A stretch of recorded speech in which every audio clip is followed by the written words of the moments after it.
me too. Now, so after a trying day yesterday, Lottie, you headed home. Did a bit of mostly fruitless research and got a good night's rest. And you are awoken in the morning by a knock on your, like, I guess it's more of a room you rent, is it? Rather than like a whole place. It's sort of a boarding house, isn't it? Yes. A I'll knock go ahead on the door. Yeah, I'll kind of go ahead and not realize how long I slept. Kind of shake it off and go to the door. It's Agatha, dear. Oh, yes, Agatha. How are you? I'm good. I'm good. There's some flowers for you. Oh, They arrived down yesterday. I didn't get a good chance to see you. I wasn't anticipating flowers, but I No, will... have you got a gentleman suitor out there? No, not that I know of anymore. No. Well, they're waiting down in the parlor. Okay, thank you. Thank you, Agatha. You can. Right. Yeah. I'll need a moment. She'll just slowly close the door. And there's a long pause before you hear Agatha's footsteps going back downstairs. As anticipated. Great. Well, I'll just go ahead and change into some clothes, bookmark wherever I was in my research as I fell asleep, in case I need to come back to it, and I will go down and investigate the flowers. Okay, so Irene, as the orderer of these flowers, what does she see? What kind of arrangement has she got in the end? It's actually quite a nice arrangement. There are 6 purple hyacinths, 2 white tulips kind of right in the center, and there are a smattering of pink geraniums that kind of crown around. So it's quite a lovely bouquet wrapped in a yellow ribbon. Very nice. Is it vased or is it just a bouquet? I believe it would probably be vased. Okay. So if it didn't come into one, Agatha would have placed it in one. Oh, nice. Okay. Lovely, aren't they? Yes, they're quite nice. Was there a note? Did you see who dropped it off? I didn't see a note. Okay, I'll go ahead and pick up the flowers and kind of investigate, see if there's any kind of note or anything. Or also see if they're suspicious, like it's some kind of calling card or something. Well,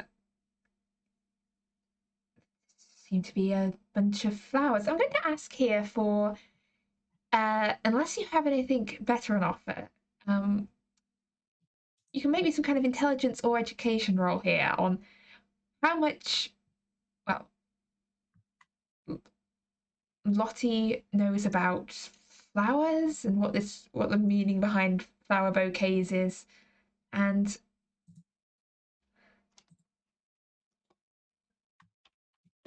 a natural world might also work. Whatever you feel is a suitable. I went ahead and used intelligence. I succeeded, just a regular success. Okay. So you look over them. You know a little of the language of flowers, enough to know that. Well, this isn't just an arrangement. There's a purpose. There's a purpose and a meaning behind it, I assume. And okay. Well, what? Would I know that Lady Irene uses flowers? Have I known you or discussed? Okay, great. Yes, well, thank you. I will bring them to my room. Have you seen Lady Irene? I'm not sure she came back. Hang on, did she come back last night? Not with me, no, but she should have potentially came back at some point Oh in the night. yeah, well, she's Have you seen her at all? been out Have you checked gallivanting in? all night again at one of her parties, I presume. Huh. Sure. Okay. I'll go. Which room is she in? I've never known her room number specifically. Is that something you can give me? The I'd third like on to the go left. check It's on her. only. Okay. But yeah. Yes. Well, thank you. And I will go up with my flowers to Lady Irene's room and knock. It's Detective. Nope. Are you Lottie? in there? Yes. Yes. I wanted to make sure you had gotten in okay. Yes. Late night with Maddie and Maxwell. Do you mind if I come in? Come on in. It's fine. Great. I'll open the door and I'll walk in. So I wanted to do some research for you guys, and I fell asleep and I didn't find anything, so I apologize for that. It happens. Research boggles the mind, honestly. I don't understand how someone can go through books and figure out the information they need from just standing in the middle of a library. Yes, it was. Well, when you know what you're searching and studying for, it's a lot easier. I mean, something like laws and things like that is just memorization, but something like is this or is this not a cult is a little bit more I don't know. It was quite difficult, but you're okay. Is everyone okay? Did you end up confronting? No confronting per se, but there has been a spot of trouble with Maddie. With Maddie? Like something happened to her or she did something? She did something. I don't know what happened, but she something must have spilled her tea or put her off her tea, because when I showed back up, the servants were all standing in front of the library and she was trying to burn books. Oh. That's quite barbaric for Maddie, right? But I mean, I know it's been a troubling time for all of us, but that's completely unexpected behavior. I mean, what else happened that night? So I left, and you all had discussed potentially going to meet with Augusta and investigate that. So that ended up not happening. You didn't go? We did not go. We did some research and turned up, unfortunately, not a lot. Everyone is very tight-lipped about the Bellfonts. Well, perchance Maddie discovered something that she didn't share and instead wanted to be rid of in her research. Would that make sense to you? It might. She does know her way around the library, and her uncle did give her some books to peruse. But to want to burn books inside a house or uncle's house, where was the uncle at this time? Was he asleep? Did he? He was asleep, and that's not the best part. Oh, there's a good part to it's our not, dear friend losing their minds and burning books. I didn't realize that there would be. It's very macabre. I'm sorry. Okay. She took a book and beamed Maxwell on the head with it. Okay. And she just about knocked his mustache off, I assume. You never would have expected. But he was there, concussed. So I demanded that the servants call for the doctor. He refused to get seen by the doctor. It was all me telling that frigid upperclassman to sit down. We have acquired a group of people who do not like contacting the police and do not like contacting doctors. Apparently. Very, very fun, considering all the situations we found ourselves in. Well, I did receive this bouquet. Would this have any relevancy to anything that happened last night? And she'll go ahead and show her the bouquet that she acquired. I mean, it has to mean something. It's a very peculiar choice of flowers, and some of them aren't even necessarily in season right now. So I assume there's some kind of meaning, but I don't have the knowledge to know what. And Lady Irene goes over to look at the flowers, kind of look at the arrangement. And do you know anything about flowers, Detective Lottie? No, At all? not really. No. I mean, I lived in a port town. We didn't really, flowers weren't really a thing beyond just gardens. Well, it's a very popular thing now, the meaning of flowers and their presence in upper class dealings. Bouquets get given as to mean multitudes of things. Yes, I haven't done my research on it. I suppose I should. It might be potentially meaningful in a case, but no, I'm unfamiliar. I guess I can go research it, but with everything going on, I'm worried that it might be a threat. So I don't know if that's just me being paranoid, but I don't think it's a threat. The arrangement seems more wholesome. Threats are usually dished out with singular flowers, if you will.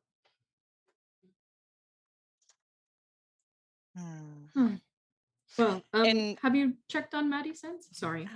I was getting ready to actually go and check on everyone because after the event she locked herself in her room and refused to come out. So obviously we couldn't talk about what happened or what she found. So I'm hoping she might be in a better state today.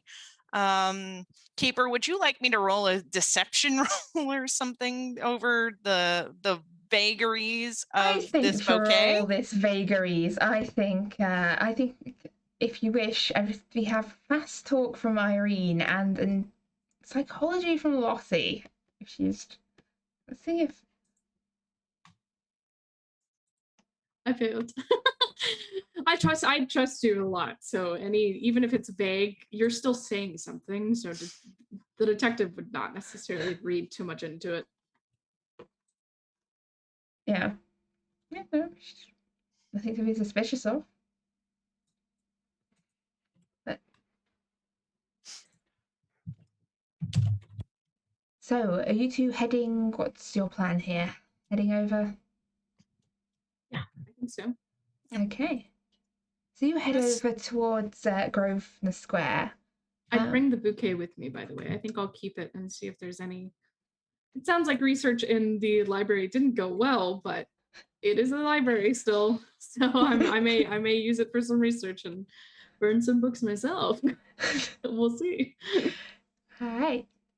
Maxwell, after the events of the last night, had you returned to your own home or taken up the offer of a spare bed at Grosvenor Square? Well, I suppose, although it may not have been the best for appearances, I did stay there. I wasn't feeling quite up to the walk back home. And driving a carriage while concussed is risky business, we'll say. Okay.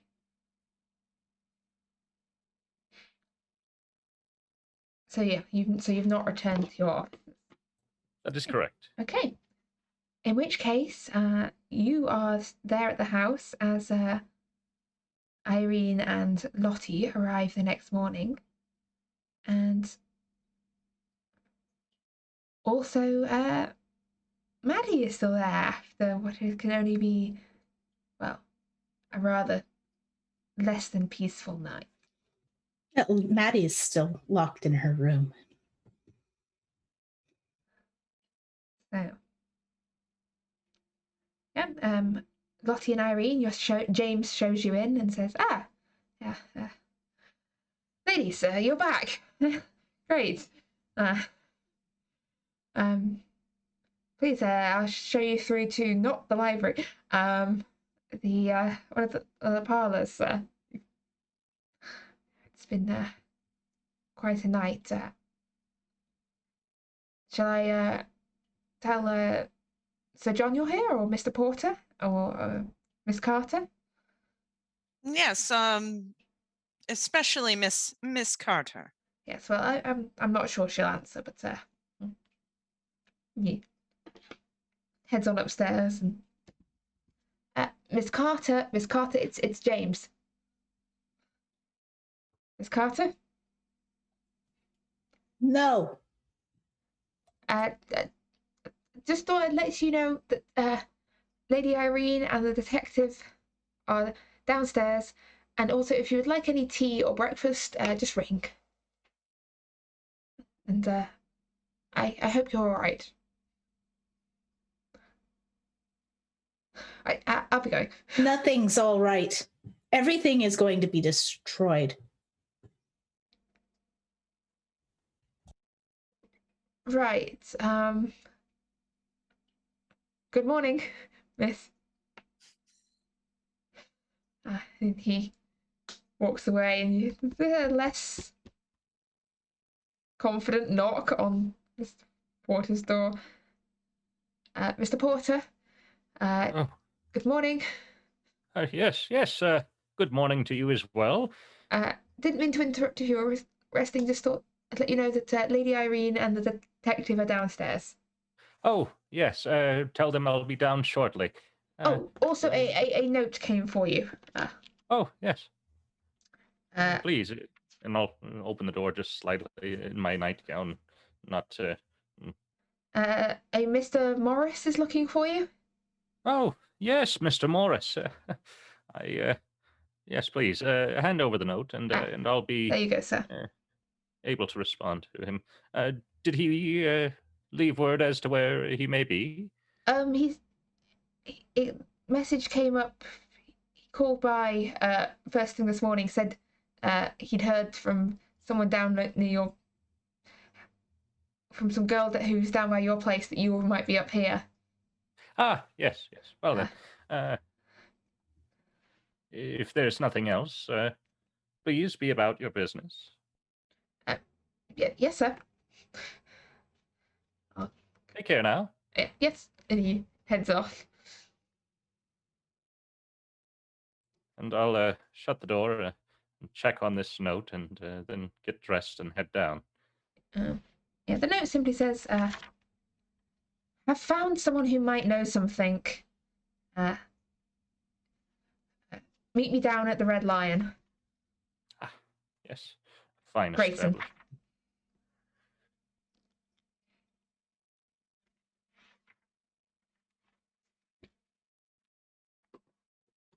That's it. That's the whole note. Oh, yes. And Yeah. with that, I dress and proceed down the stairs. Good evening, or a good day, I suppose. It's still a bit, but... Did you let the doctor look at you? Oh, my dear, like I said, it's much too late to bother them. Perhaps today, if we have time, I might stop by, but I think it's probably best not to trouble them with this sort of thing. Are you sure? I just don't want you to be... I don't want you to have a problem later. Oh, I'm certain it will be fine. These things have a way of working themselves out, and if they don't, well, that's not the worst thing in the world either, I suppose. Right. I'm sure there's some tea coming and some breakfast probably for you to take your ease. That would be lovely. Has Miss Carter joined us this morning? No, from what I understand, this is well, I was informed this morning by Lady Irene what happened, and I assume that she's going through some sort of spat or issue. My presumption is that she found something in a book that she didn't like, and depending on how troubling that is, and with our dealings with, well, the occult, as one might say, it may be sticking with her. So, I think we'd be gentle and careful with how we proceed. Well, yes, I do think she was quite disturbed, and perhaps you're right. Maybe she saw something in these books and sought to destroy them to obscure some evidence of a family connection. But then I may be reading too much into this. No, I mean that's about what I surmised as well as a detective. So I think you're reading right on track as you should. Maybe you Are should you? go up and talk to her, Detective Lottie. Yes, well, I There- wasn't even there, so maybe she won't have anything to think about or hide from me. Yep. There's this kind of look, and this is almost that look of this is payback for what you did on the shore. To me? Mm-hmm. What did I do? Oh, yes. Okay. Whatever. Just a little look. Just a little. I may or may not have invited you into a traumatic experience, but that's fine. Okay. Yes, so I will kind of take the hint and nod and kind of do a double check with Max and just obviously I wasn't there when it happened, but especially if Lady Irene is insisting on it, there's no reason not to see a doctor unless money is for some reason an issue, in which case we would gladly help. My dear, please. No, nothing of the sort. But, well, I suppose it couldn't hurt, could it? No, I mean, at the very least, ice and rest. Well, yes, but, well, I just don't want to disturb anyone, you see. Yes, well, when someone comes to me saying that they have found a dead body or need something investigated, I don't consider it a disturbance. I consider it someone coming to me and asking me to do my job. So going to a doctor and asking them to do their job is not a disturbance, I assure you. Well, all the same, I do believe you have other matters to attend. I do hope Yes. you can calm her. Yes, I Do hope so as let well. her know that I'm quite all right. I don't know if that weighs on her, but Oh, it guilt shouldn't. maybe. Sure. I'll cover it. I will see you both, hopefully, with Miss Carter in tow in a while. Are you planning to stay at the estate? Oh, I hadn't intended to leave just yet. I think it would be best if we could all see Miss Carter, and then perhaps a doctor wouldn't be a terrible stop. But Yes. I must also meet with a friend of mine. He sent word for me. So perhaps we might visit there a bit later in the day, if that's agreeable. Yes. Oh, that'd be lovely. I will go and talk to her and then meet you both back in this same room. Yes. Yes. Do use those charming personal skills, as always, Detective Lottie. Yes. I've got the utmost faith in you. Yes. And I will put the bouquet down at her feet, almost like a little my charming skills. Here's some flowers. And I'll walk off. And I will go to Miss Carter's room. Okay. So head on upstairs. A keeper. Oh, before she knocks on the door, I would like to be looking for a very well hidden spot in the room. Okay. I mean, you've lived in this room for a while. There's wardrobes. I need a good spot to hide the book in. Okay, so you've got a big bed, you've got wardrobes, you have like a dressing table, long curtains that reach down to the floor. Make me a spot hidden here and see if we can find anything really useful. In addition to all the kind of usual bits. Now, you've got multiple items of furniture and bits and bobs you could like stow it in the back of. Also, probably a bookshelf. To what you deem the best hidden. Are there any portraits or any framed paintings in the room? Yes, there would be. How big is the book? How thick is it? It's about this thick, and it's like. Okay, so it wouldn't work. Yeah, And it's the wardrobe. The wardrobe is a separate piece of furniture. Yeah, it's like a freestanding carved oak wardrobe. Okay. I would like to place the book behind the wardrobe on the lip of it so that it's slightly leaning against the wall but not touching the floor, so it wouldn't be visible if you just peeked underneath. Okay, yeah. Noted. All right. So yeah, with the book stowed away, you hear a knock on your door. Who is it? Oh, it's just me. It's Lottie. I just hope to visit you. I haven't seen you since I wandered off for research last night. Is there something wrong? No, not at all. And in fact, the opposite. I just wanted to come see you and catch up on whatever has happened.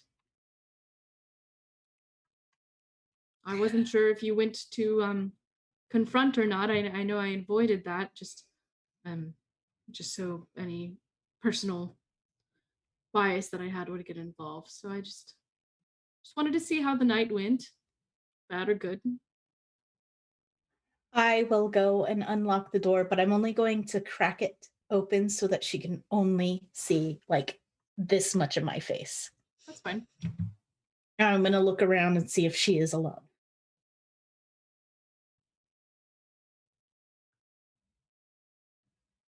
Yeah, I think she appears to be alone, right? I don't think anyone accompanied her up. No. No servants or anything either. No sign of James. All right. I'll open it, grab her arm, and pull her in quickly, and shut the door and lock it again. And inside the room, all of the curtains are drawn, closed, and the fire is up as high as I can make it. The pile of wood is sorely depleted.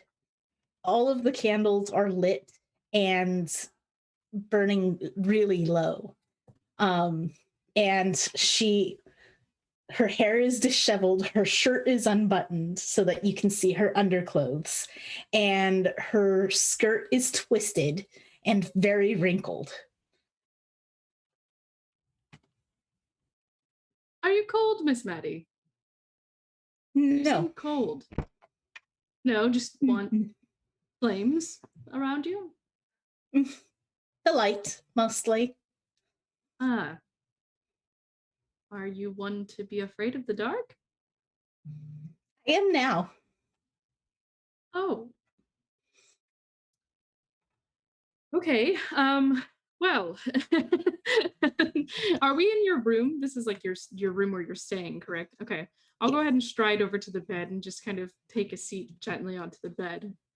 There would be a couple of chairs. Oh, great. Because this is a large estate, so the room is pretty large. There's chairs, tables, a bed. Great. Yeah, she would go ahead and I'll go ahead and sit over at the table nearest the fire and just kind of take in the warmth. And at least finding the light has a component of coziness to it. It's not too far from quaint, aside from the state of your clothes. Have you bathed? Do you need any assistance? No water. To drink or to bathe in? No water. Oh, just no water. Would you like something else? Nothing. Everything's gonna implode or explode or drown. So no, thank you. She has sat on the floor as close to the fire as possible, without singeing herself. Her she's sitting cross-legged on the floor. She's rocking a little bit and she's twisting her hands. Great. The detective will actually, I'll go ahead and take my seat and just kind of scoot closer. I'll be behind you if I'm able to get behind you in the chair. And I'll just start playing with your hair. Actually, I'll just be very gentle, very sweet, and like start playing with your hair and braiding it, trying to. I assume it's pretty disheveled and not taken care of, so she'll kind of try to get knots out and braid it into something nicer. Miss Carter, I was sent flowers today. And I do not know who they are from, and I believe there's some kind of message. Do you know anything about flowers?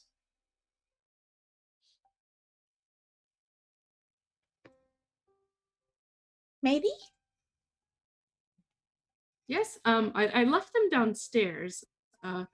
Lady Irene's actually here. She's not here in the room or outside or anything. She's having tea, I believe, downstairs with Mr. Max,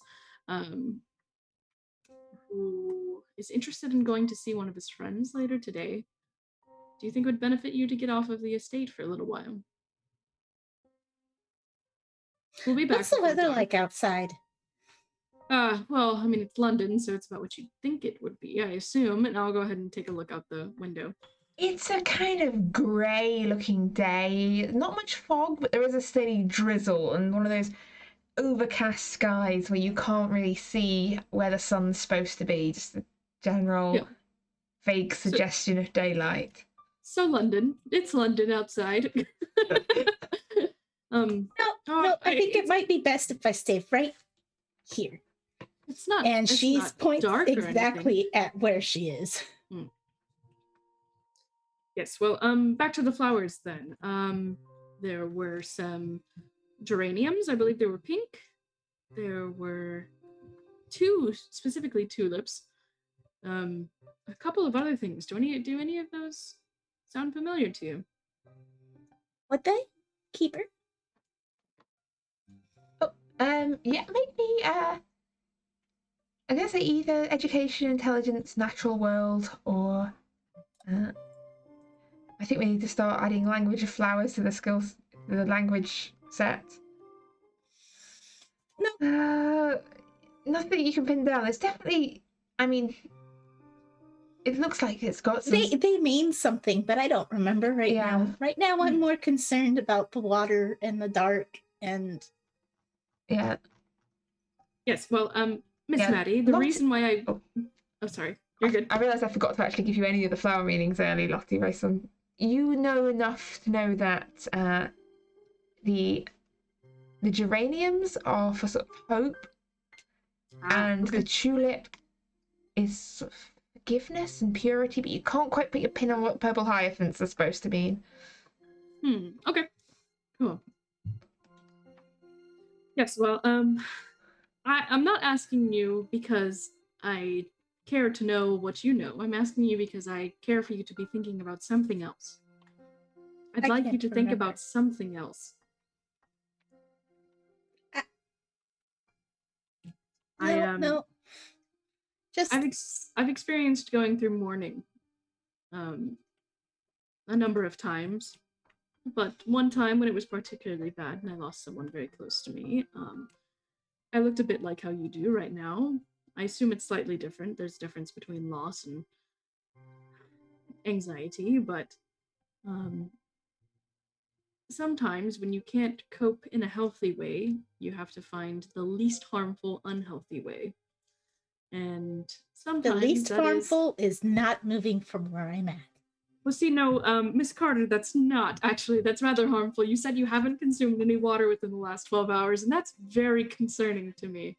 So I think what could potentially be the least harmful is getting to go somewhere else and thinking about something else. Ultimately, you should face your fears and find some kind of way to cope, but for now... Oh, if I face my fears, the world will end. And is this something that was convinced to you by a book or by your own mind? Everything. Okay. Well, I didn't want to try to make you talk about it, but I do know that there was some book burning last night. Was there a reason for that? Were you trying to create light, or were you trying to I was trying to destroy make everything something? go away. Everything needs to go away. Well, why don't we just go have a normal day in the town? Last time that we wanted to go have a normal day on the town, we were interrupted, and I think the likeliness of us being interrupted by something concerning a second time would be unlikely. I mean, with a smirking keeper in the corner. Who knows?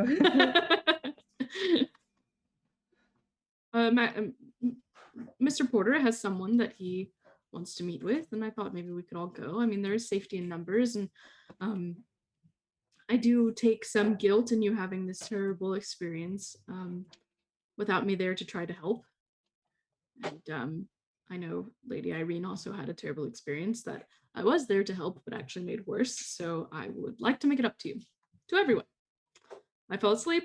I was absent. I was paranoid. I would like to take you out and keep you safe. I've come to a conclusion. Okay. What is that conclusion, Miss Carter? You, Lady Irene, and I were attacked by an octopus. Yes. And it tried to kill us with tentacles. Yes. Something like that. And then yesterday, you, me, and Lady Irene were together when everything happened, except for when you went to go do things. So, Lady Irene's doing it. Ah. You weren't here yet last night when it happened. No, I was not. I will go with you, but not Irene. What if we stay at an appropriate distance away from each other?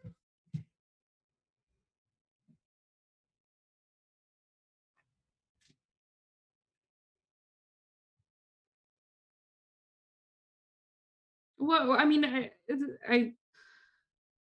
I think this might be a matter of don't take a shot at the messenger, if you mind me saying. I mean, Lady Irene is quite attuned with this other world in a way that I was skeptical about, but have now seen its impacts on her, and it's not like she's choosing to channel that. I mean, yesterday she was quite distraught, as you saw her. I mean, I had to take her out for drinks. So just because she is attuned with this kind of stuff that's going on around with us doesn't mean that she's responsible. That's right, she's a channel. But that means that they might use her more. Yes, Still. which is why I also want to keep her safe as well as keeping you safe. I've got 2 ladies that I care quite a lot about. And I would like to then I will go with you, and she will go with Mr. Porter. Yes, but where are we going? Because we were going to go meet Mr. Porter's friend. But if I am near her, it'll make everything worse. Well, why don't we test that theory? You've formulated a conclusion. You've created a hypothesis based on what's going on so far, so let's test it. If everything's already bad and potentially going to implode, explode, what say you? It can't get any worse, can it? Drown. We might all drown. Oh, I've swim. My dear Miss Carter, I've learned how to swim. I have confidence in my abilities to prevent you from drowning, and we will Not if there's a flood. Well, I don't. A massive flood. I mean, there's got to be a reason why there is an octopus that tried to kill us. What exactly did you read in that book that you were trying to burn, or the many books that you were trying to burn, Miss Carter? Were there foretellings of some kind of I mean, if you're a religious woman, in the Bible, we will not be flooded again. It's happened before, and it's been promised not to be done again. Keeper, do I remember what books I threw at the fire? You were sort of throwing books in general destruction. You know that you didn't burn Nameless Coals. Correct. But so it would have been like random histories or something Random that I would have thrown. histories, books of Egyptology, anything that was on your uncle's shelves. No, I don't remember what I threw. I don't remember what was in them. Is it a compulsion? I just needed to make everything go away for a little while. Yes. Were you aware of what you were doing?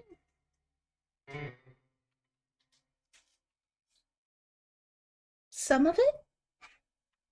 I needed to make everything go away, and everyone. Yes, They needed to go away. Okay, well, you've had your time alone, and how do you feel? Better, worse, same?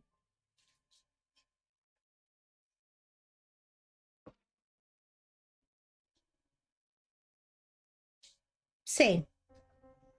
All right, well, I'm scared of water, and I am scared of the dark, and I'm scared of the fog, and... Well, what difference will company make on those fears? It seems like not much, right? You were with people and you were afraid, and then you've separated and you're still afraid, so may as well spend it with people that you care about, don't you think? As long as I'm less afraid of the fire. Well, let's keep a candle with this then. And I will go and I will finish. I'll have finished braiding your hair, and I will take a step away, and kind of I'll take a moment and push some hair, if you have any still in your face, behind your ear, just on one side, and then I'll go and grab a candle. And I'll go and grab a candle and just kind of hold it in front of you and hand it to you. And well, let us go speak with Mr. Porter and Lady Irene and see if they are good company for us. What do you say? If something were to go wrong, you can light me on fire. How's that? Okay. Great.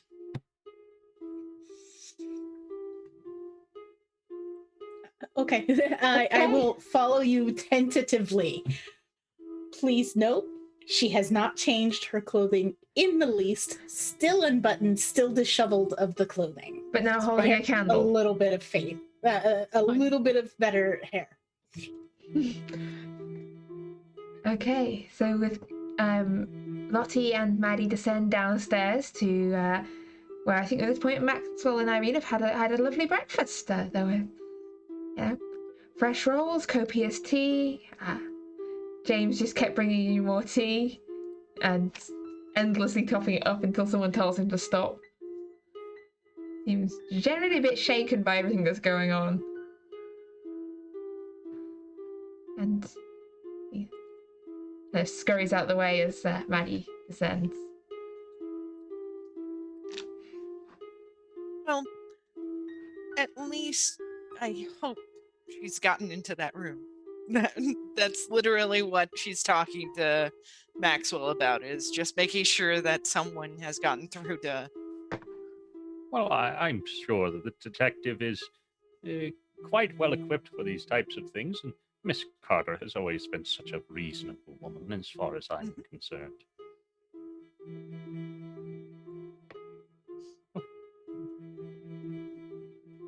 I say, speak of the devil, and here she is. Maddie, it's great to see you. Would you like some tea? No tea. Detective Lottie is all smiles. Like she's looking like straight at Lady Irene as like a, haha, you thought it was torture, but I did it. She's down here. And you all see Maddie's underclothing. Yes. Oh. I was so occupied on the hair, I forgot to fix that. Good day, Maddie dear. I see that you've rested well enough. My dear, it does seem that certain things are quite prominent. Perhaps a bit of covering might be acceptable in a situation like this. And he's just a fixed gaze against a wall. I see it exactly. Funny. Here, actually, I'll go ahead and I'll start buttoning. If she doesn't make any movement to push me away, I'll go ahead and kind of button her up. Unwrinkle her skirt, kind of flatten it out. Yes, how are you today?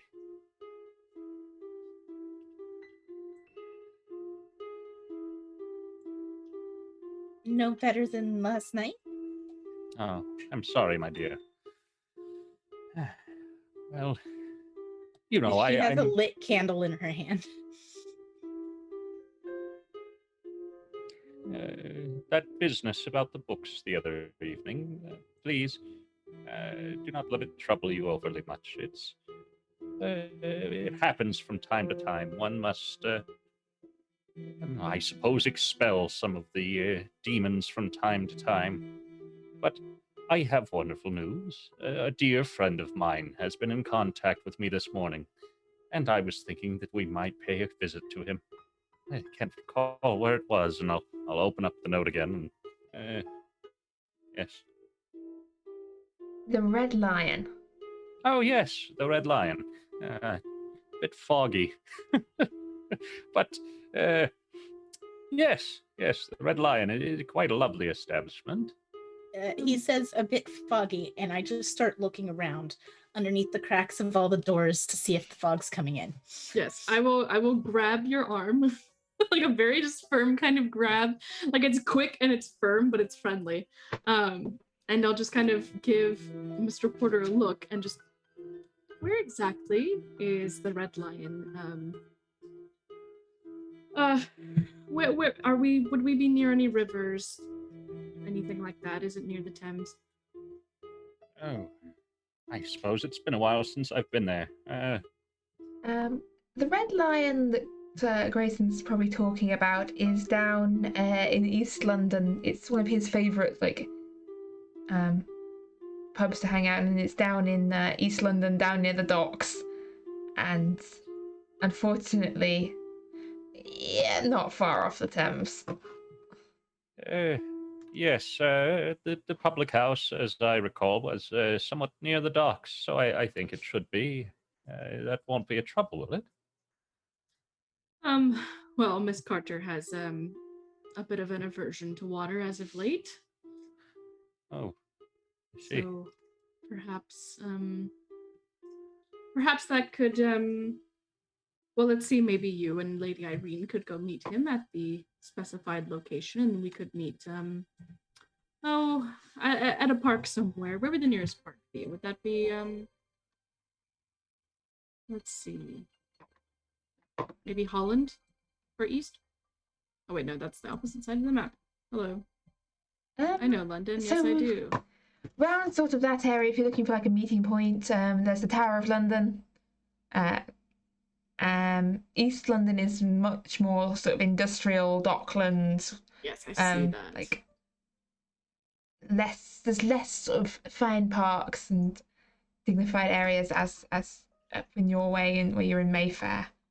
Yes. But I believe at this point there's a museum open in the Tower of London, and people sort of hanging around there as a sort of place as a landmark. Well, what about the green, the Bethnal Green? Yeah. I think that would be fine. I'm Bethnal Green now. Or yes. maybe I know my way around London. Sure. Bethnal Green is right beneath the London Cemetery, and it's just to the left of Victoria Park. Oh, Cemetery. all the way up there. Yes. Is that super far? I have no concept of how maps work at all. It's like. Oh, that is quite a jaunt. Okay. I'm just looking for green on the map near the docks. Let's see. There's a little square down. There's Trinity Square down near the tower, and that bit there's greener. Trinity Square. Let's see. Yeah, that's fine. You said the Tower of London? Yes. Where's that located? Ah, that's still right on the river then. Oh, you're looking for off the river. Yeah. What is Goodman Fields? I have no idea. Cool. I know my way moderately well around London. Unfortunately, a lot of this map has changed quite a lot since. Yes. Since 1880. But let's say you find, after some dithering and looking over the map, you agree on a square there, just south of Cable Street, maybe. I think it might be a theater, actually. Interesting. Yeah, no, I mean, we don't have to get super specific. Yeah. Basically, any patch of green or just kind of park or something away from the docks and the river. There's some separation from water to where we can't easily see it, but not just in a building somewhere pleasant outside. Yeah, make an arrangement to meet up there. Sure. There's the Finsbury Circus. There we go. There is a circus. Right there. Lovely. Yes. That's where we'll go. Yes. I'm not sure it's an actual circus. Yeah, it might just be like a circuit. It might say circle. No, it's called a circus. It just means it's a circular thing. Yeah.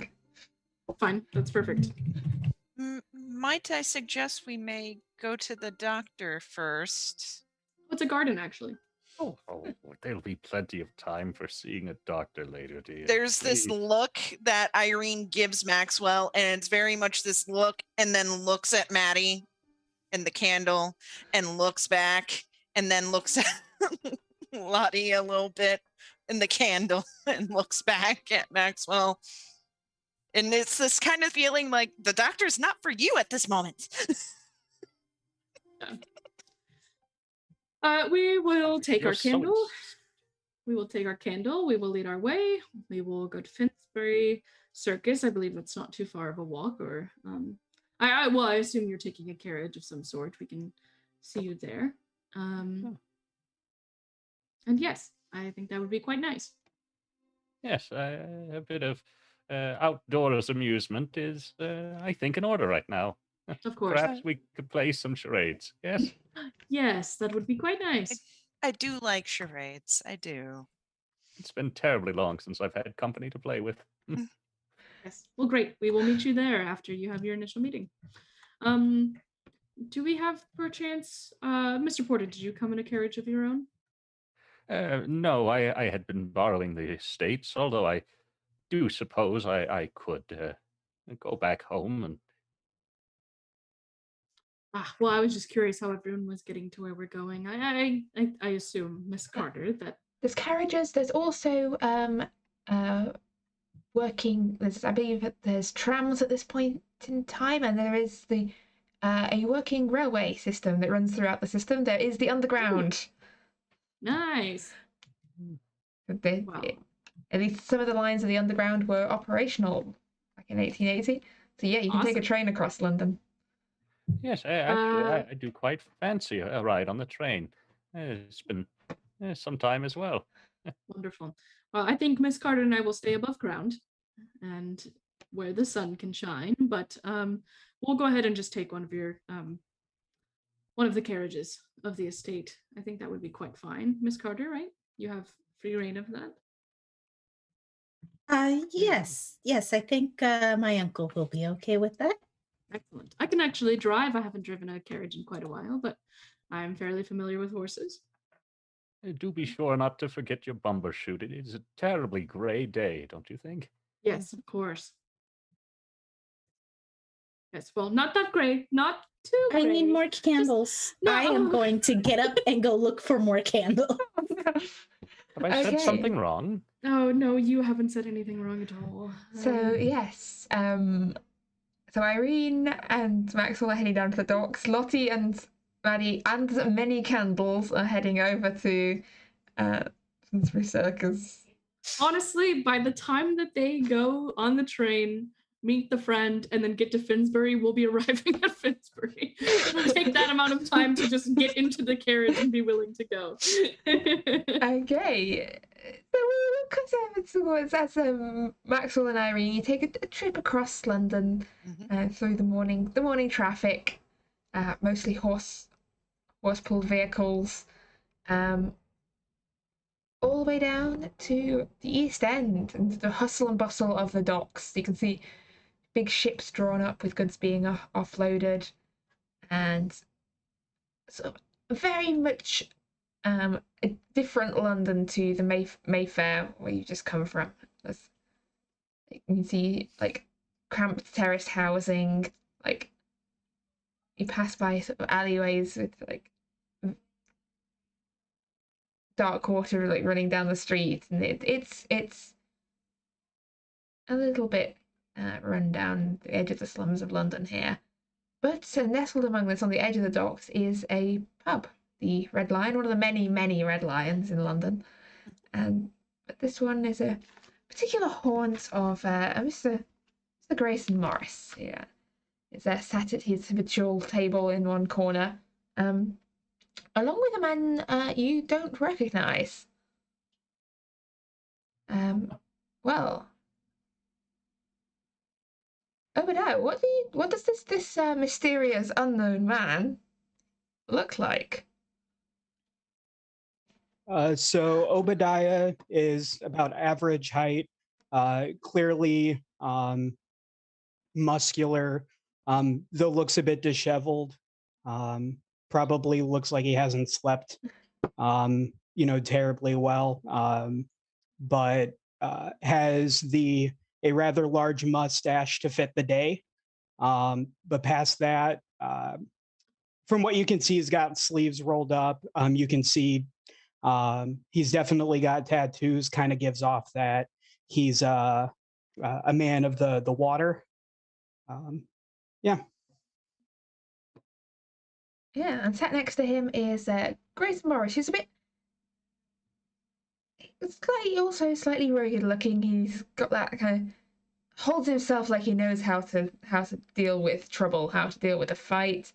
But and for the sake, also sporting a fairly decent moustache.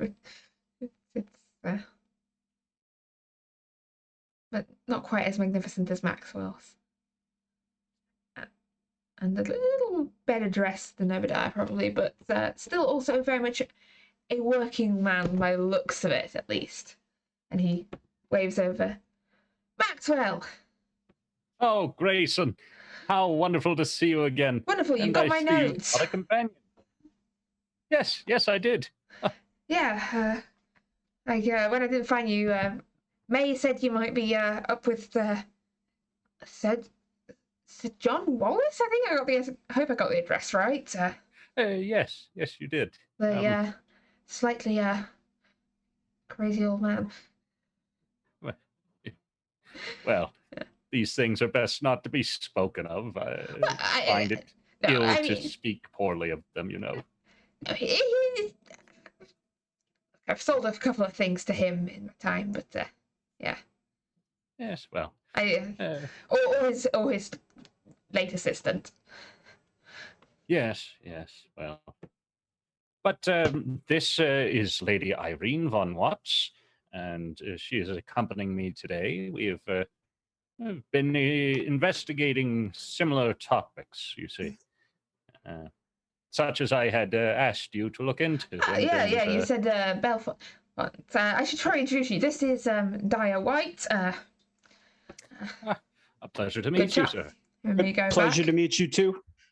And then he'll kind of like gesture towards Lady Irene, and kind of go back to the large mug of what is presumably alcohol, as he's kind of just sitting there.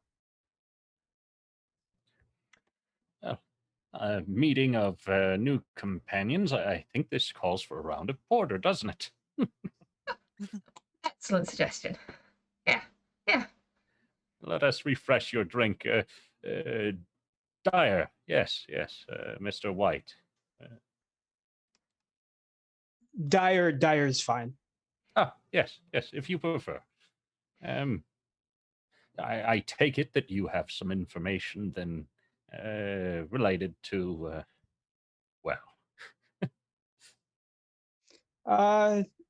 Maybe here isn't the best place. Yeah, the things you don't necessarily want other people maybe to hear. yes, of course. Then we'll have our round and find a more secluded place, if that is suitable to everyone. And then it kind of like at the mention of that, sort of before anyone else can like drink, he'll down the last of what he's got, just because you get the sense that he wants this to be done as soon as possible. Very uneasy.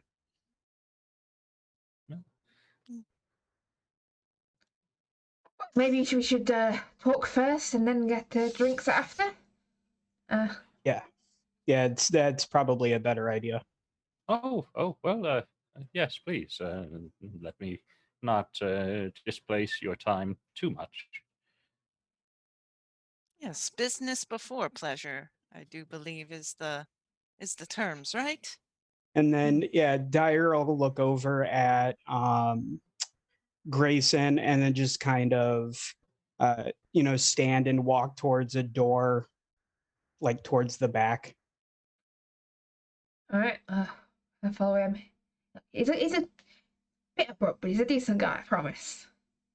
Oh, I'm sure he's a fine enough chap. You've met him and seem confident in him. Okay. Damn it. God, is that the time? Maxwell, old chap, is it all right if I leave you in Dyer's capable hands? Oh yes, please. Don't let me keep you now. Got an appointment with a ship that's should be in by now.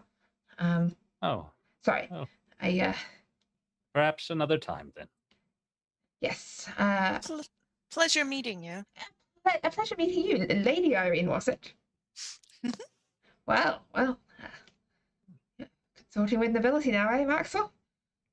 Yes, as you know, I like to rub elbows with who I can. Well, not often we get your sort down here. Well, you can't keep yourself away from everyone, can you? Okay. And you're all just as fine as the highest lords and ladies in my esteem. Indeed. As well, pleasure meeting you. And I'll best be off. But we need to have a proper catch up sometime soon. Yes. Find out how you got yourself messed up with Bellfont of all people. And, yes, quite an interesting tale. Wallace. Yeah. Well. Oh. Well, in any case, you must catch your ship, and I must not keep Mr. White waiting. Dyer, that is. Yes, Dyer. yes. All right. And he heads off out the other door. Mm-hmm. And we'll proceed after Mr. Dyer. And as soon as you guys kind of join him, he's gone to this alley behind the pub, and he's looking around. Clearly doesn't want anyone around overhearing anything. It doesn't seem to be anyone around, like, deliberately observing you. There's some children playing in some puddles not too far off, but they don't seem to have any interest in you or what you're doing. And sorry if I've been short, madam, sir. I haven't slept well since this whole thing started. And people tend not to like to talk about. Grayson was telling me you were interested in Mr. Bellfont. Yes. And he'll kind of like look around. Yeah. I'm sorry to hear of your trouble. Well, see, people don't like to talk about him because people tend to go missing if they talk about him too much. It's gotten to the point where it's suspicious that maybe, maybe Mr. Bellfont feels that he's being crossed or disrespected, but yeah, people tend to go missing. So you understand my hesitance in speaking. About, well, I want to say it was 2 weeks ago. I own a barge, carrying goods up and down the Thames, and we were hired to move, this heavy, I don't know what you would call it, one of those like big things like in Egypt. An obelisk. Was it? That's it. Rather pointed. That's it. Yes. Yes. Very heavy stone. And we were hired to take it up to this estate, up to Richmond. Richmond. Yes. But what was even stranger is once we got to the estate, the gentleman was very much adamant that his own servers or servants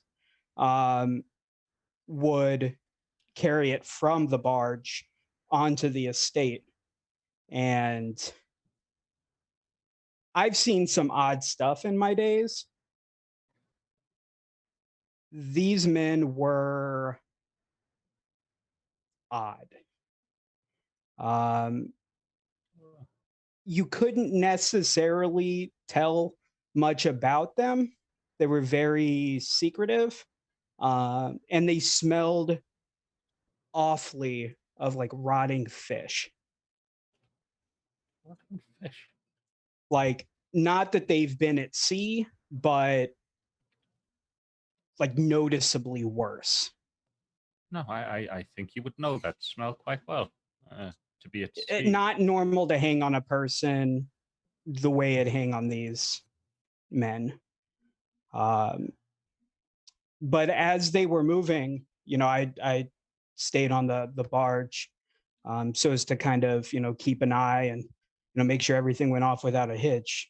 I overheard them mentioning something that was happening during the full moon, which I think is 4 days from now. Let's see. I believe that's about right. But about Mr. Bellfont, where this all comes from, the obelisk came from one of his ships. So I don't know, Keeper, would I know if the estate that I dropped it off to was Bellfont's? It was never specified whose house it was. Like, it was very much a hush hush sort of thing. They didn't really say who they were taking it to. Yeah, as I'm familiar with Mr. Bellfont's ships. Like I said, moving cargo up and down the Thames. Very much familiar with his business. I know it was his ship it came off of. I don't know whose estate it was dropped off to. He lives in Richmond. But they were very much keeping, kind of keeping to themselves, and nothing really else, but for ever since that trip, I've just been haven't been able to sleep. Like, I've been trying to maybe ease off the tension a little bit with a drink at the pub. But as a a man of the seas, hearing, starting to have nightmares about drowning. Oh. I'm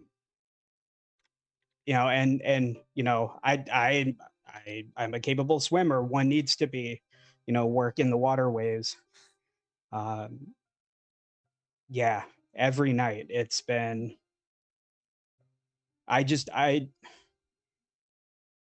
While part of me is hesitant to talk because men I've worked with having gone missing, after rumors have started that they were talking about Mr. Bellfont, or that, he was on, they were on his radar, or on his,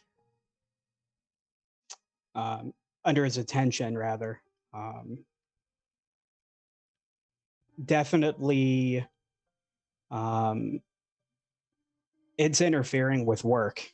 I work on the waterways. I don't mind saying my barge is also my, I have humble accommodations on, sleep on the boat. And, I can't bring myself to stay on the water too long because, it's terrified of drowning. Yes. So that's why I felt that hopefully, if you guys can maybe figure out what's going on, I'd appreciate it. Yes, certainly we'll be looking into this, and I'm terribly sorry to hear of what's plaguing you. I wonder if perhaps finding a place to rest that is not on the water might at least ease you somewhat. I would like to offer you some payment for the information, and perhaps you might use it to obtain a room off of the water, at least for a little while. That's not needed. I have a bit of money stored away. So that's not the concern. It's more, once Grayson had mentioned, that he had some folks that were looking into, some things with Mr. Bellfont. It seemed like this was the best thing to do. So, Yes. consider it. You're doing me a favor if you look into it. Well, at the very least, let me leave you my address, and should you need anything, you'll know where to find me, and I'd be quite happy to provide you with some assistance and keep you up to date with the investigation, as it were. Absolutely. Sire, could I perchance see your hands, please? Sure, they'll show them, and I mean they've got like burns, like rope burns, like little nicks kind of picked up. I mean, clearly like a laborer's hands. He's got tattoos sort of all over.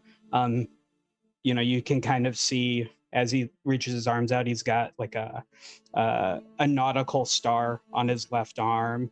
And then you see, just random nautical things like fish and stuff like that. Lady Irene's going to take his right hand and kind of look very closely at it.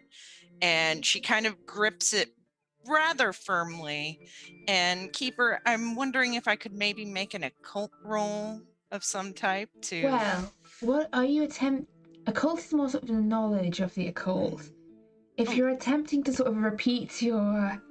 that would be a power roll. That would be a power roll if you're attempting to try and have a return of your display on the shore. Yeah, give me a power roll. Okay, not quite as strong as before, but enough to... As your hand closes around it, you can feel sort of the rough, callous skin under yours. You get this just brief snatch of a vision of you can see around you just this dark churning water flooding in at all angles, and you can see as it sort of rises up, sort of the river rising up, spreading its banks, and as the buildings sort of slowly subsumed, as the water rises and rises, and the city sinks. And it's this, and you're staring out at London from as if at the depths of a great depth under the ocean. And as the water rushes around you, you hear this whispering from behind you, and you get a sense that something or someone is standing just behind you. And that if you just turn around now, you will see it. And as you turn around, the vision breaks away and you're back holding Obadiah's hand. And I need a sanity roll from you. Roughly how long was it that whole thing took place from the time she grabbed to the time she turned around? A split second from your point of So view. kind of as he feels the pressure of like the hand grabbing, he's gonna like pull it away as sort of a like reactionary, completely caught off guard by it. Yes, you snatch your hand away, and Irene, you able to keep it cool. I'm sorry, sir. I was just going to try and do a reading to maybe put you at ease. I mean, if we're talking about being put at ease, the look on your face right now is doing the exact opposite. And kind of at that, he starts looking around, like trying to figure out, like he's just all of a sudden got this like weird superstitious feeling that something's amiss, and he's done. I'm sorry. I didn't mean to startle you. No, it's since all of this began, we sailors are, men of the water, are a superstitious bunch, and you start talking about readings and, looking like you've seen, pardon my language, but a ghost. I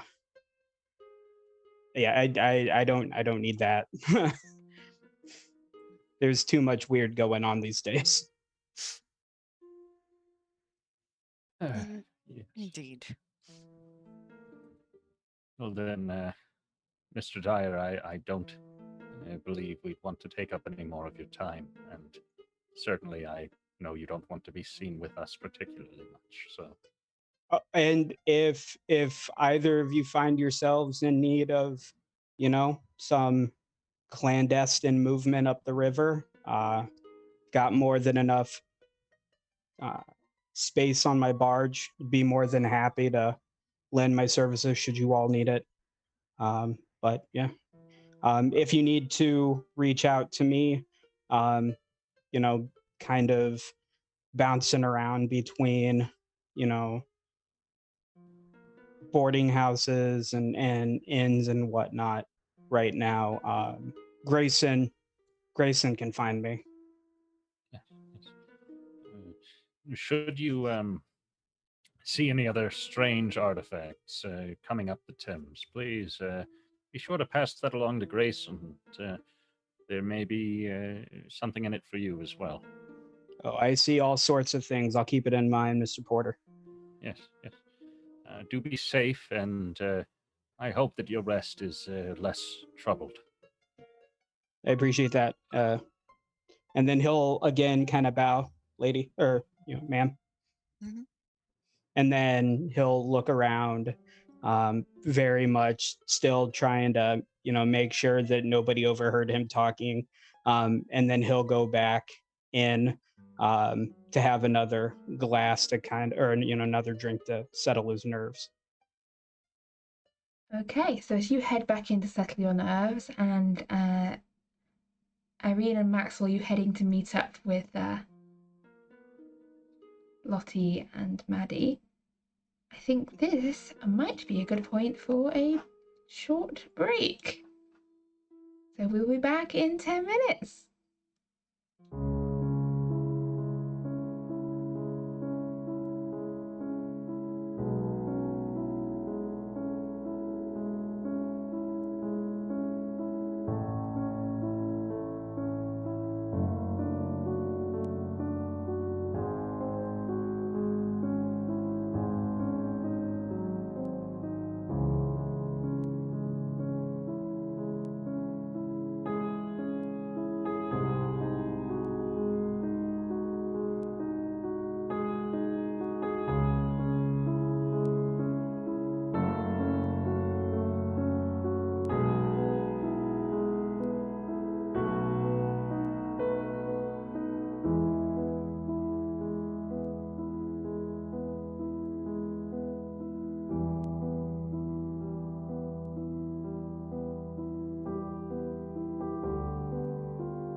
And we're back. So, Maxwell and Irene, you'd departed from the Red Lion where you'd met Grayson's contact, Dyer White, and headed up to meet Lottie and Maddie, who I think have been having a lovely stroll in the gardens. Is that correct? Yes, after much prodding and fussing, we managed to get to the circus. And yeah, we'd just be walking around and talking and with an umbrella up until they arrived. Yes, and Maddie, do you still have any candles with you? I have several candles in my pockets, and I have one lit one in my hand. Okay. No candle holder. It's straight up candles. So I've got the hot wax. Just wax starting to drip. I'm going to be mean and ask for a luck roll here. That would be a hard success. So far, you've not sustained any significant wax-related injuries. But wonderful. Yes, there is wax dripping down off the candle onto the grass. You're drawing a few odd looks from passers-by as they're strolling through the park. There's not that many people around. It is quite a grey, dull day. And you've done a couple of loops around the park, and you see the familiar figures of Irene and Maxwell making their way over towards you. I am looking for fog. Is there any fog, or has that kind of drifted away? Or It's late enough in the day and you're far enough from the river that there currently isn't really that much fog around.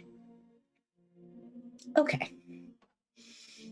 I am looking a little less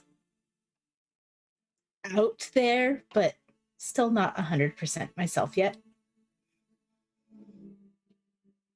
And very much clutching the bumper chute closer to me and the candle in one hand.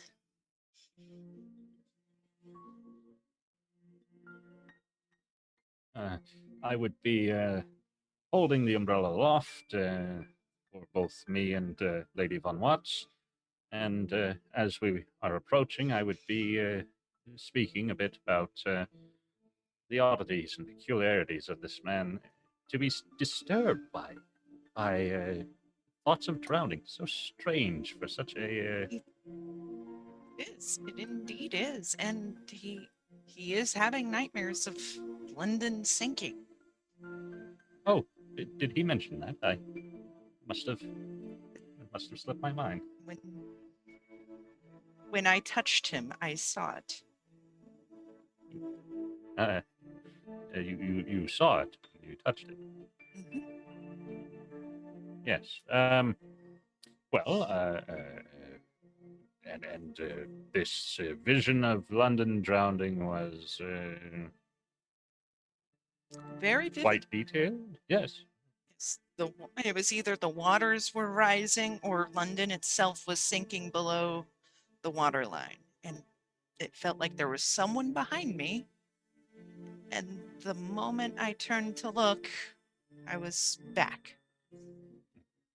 Perhaps it is best that we let this particular detail pass in the presence of Miss Carter, and when we have the opportunity, Detective Shaw, I'm sure, would be quite interested in your, what do you want to call them, visions?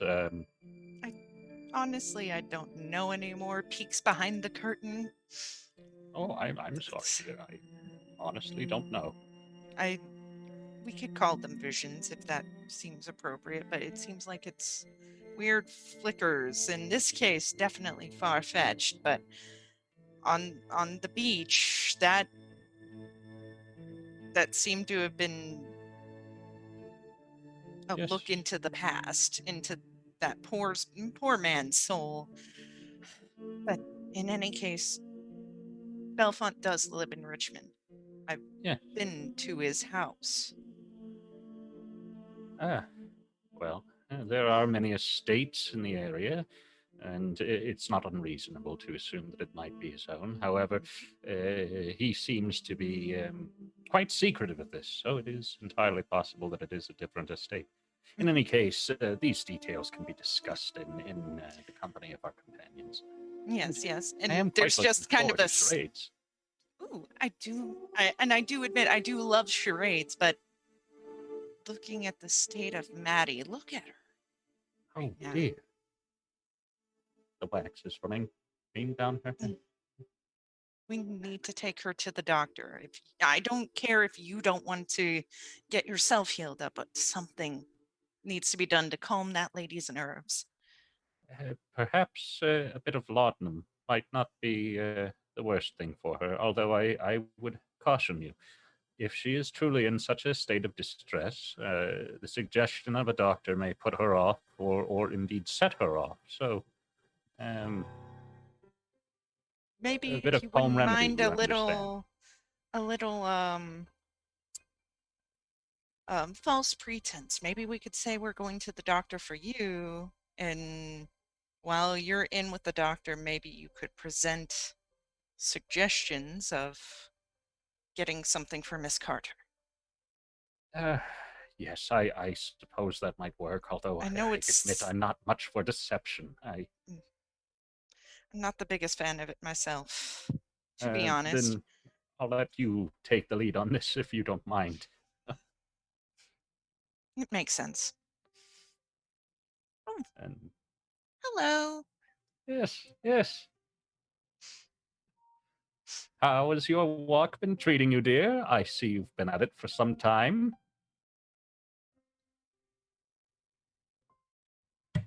She's not very talkative at the moment, but our walk has been quite fine. How I for some reason I thought your friend might be joining us. Did he stay behind? Oh, no, you see, when we discuss these matters, you might have a better understanding of it, but he was called away to other matters, you see. Huh. Understood. Yes, well, I suppose we could discuss that information and play some charades. Has anyone eaten yet today? Perhaps we want to stop by. Oh, I don't know, some form of restaurant or cafe. Yes, I suppose it is time for a spot of tea, isn't it? We had a No nice tea. breakfast. Oh, yes, no tea, right. Perhaps a few biscuits then, yes? Yes, biscuits and Miss Carter, I will remind you that you do need to consume water to live. So, though I know that it is not the most pleasant thing to think about right now, I think at the very least we should be ordering some water along with our biscuits while we eat. And after we take our biscuits and perhaps have something to imbibe, I would quite like to see the doctor. It's I've been a bit scattered this day and having trouble keeping details in my mind. Oh, well, I'm glad you've decided to follow that advice. Yes, let's get some food. Let's discuss how your meeting with your friend went. Play some charades. Yes. And I'll gesture towards an area where there is less people to have this discussion. Sure. It would seem that some of the occurrences of the past evening may be more likely than I was willing to consider. Seems that certain people who speak of the Bellfont's particular trade have begun to find themselves missing, and it has brought a great distress to the men of the docks. And in fact, an artifact was brought in, an obelisk, and he spoke of other things as well, but perhaps best left to more agreeable settings. Sure. Yes. Yes, well, there's all sorts of things happening in London right now, aren't there? Indeed. Yes, it's always an exciting place, although I do wish it was somewhat less grim. Yes. Well, that is what today is for. We've had a lovely stroll. Miss Carter has left her room, and Yes.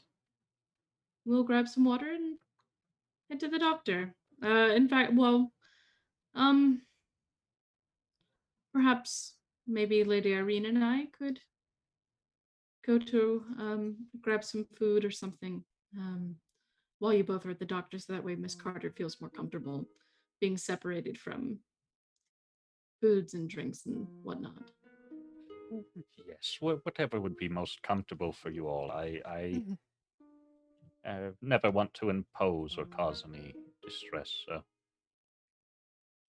What are you most comfortable with, Miss Carter? What would you like to do?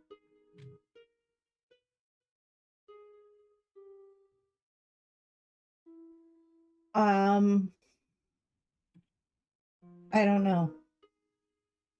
Right. Well, um, just in case the doctor suggests something or prescribes something in particular, perhaps we don't want to accidentally imbibe anything that might mess with treatment. I don't know. Perhaps we should just go to the doctor straight away. Oh, I wouldn't want to inconvenience everyone that way, but if you insist, I suppose I shouldn't resist. I've already put up enough fight for it. Yes, well, I'm sure that there's some place that offers food nearby. Lady Irene and I can go check it out. Miss Carter can stay with you, and I think that'd be quite all right. Okay, so as Irene and Lottie head off to get some food, and Maddie and Waxwell head to a respectable doctor's surgery. Do you have any in mind in particular, or just heading for a nearby one that looks, professional breastplate or looks a reputable place? Perhaps one with an apothecarian nearby would be best if I could pick up the prescriptions as rapidly as possible. You find a doctor's surgery with on-site sort of pharmacy apothecary services, and in sort of more back towards the slightly more respectable side of London, it looks a very very smart building, and there's like a sign for the doctor's office and an apothecary's counter out front where someone's busy sort of measuring out and counting out pills. You can see arrayed behind them all sorts of jars and offering everything from aspirins to arsenic pills, whatever you after. Some antimony, like solid, very reliable cures. I'm sorry to trouble you, but it seems that I've received a quite hefty blow to my head, and I've had a bit of difficult with memory and a bit of anxiety lately. Oh dear. Maybe one moment. Dr. Key, there's some patients out front for you. And there's a pause, and then a rather thin-looking gentleman comes out the back, sort of balding, grey hair, very insubstantial moustache. Comes out the back. Says, "Oh, take a seat, good sir. Are you? Dear, that looks like quite the blow you've taken. How do you do? Oh, how do you do? My name is Dr. Key. This is my Dr. surgery Key, here. Lovely. I am Maxwell Porter, and this is Miss Maddie Carter. And yes, I have taken quite a substantial blow, I feel. Look at me. When he says I've taken a substantial blow, Maddie does look a little bit sheepish because she knows she's the one who did it, but that she doesn't say anything. Well, I can get that cleaned up. I get a bit of a... Should be... Alright, you said you've been suffering a little memory loss, confusion? Yes, a bit, and unfortunately, it has disturbed my rest as well. I'm having difficulty with Disturbed that. rest. I've got just the thing for that. Guaranteed to give you wonderful, dreamless, calming sleep, clear your mind of any anxieties and worries, and let you get some proper rest and balance. See here. Now, previously I would have prescribed laudanum for that sort of thing, but we can go one better here. Have either of you two tried Brightman's Wonder Tonicum? No, I unfortunately, I don't frequent these types of things often. No, But it's the invention of a this genius. I'm not sure if he's Russian. I'm not sure where he's from, to be honest, but a genius man. And yeah, clear your mind right up. Let's sell it at a fair price of, a shilling.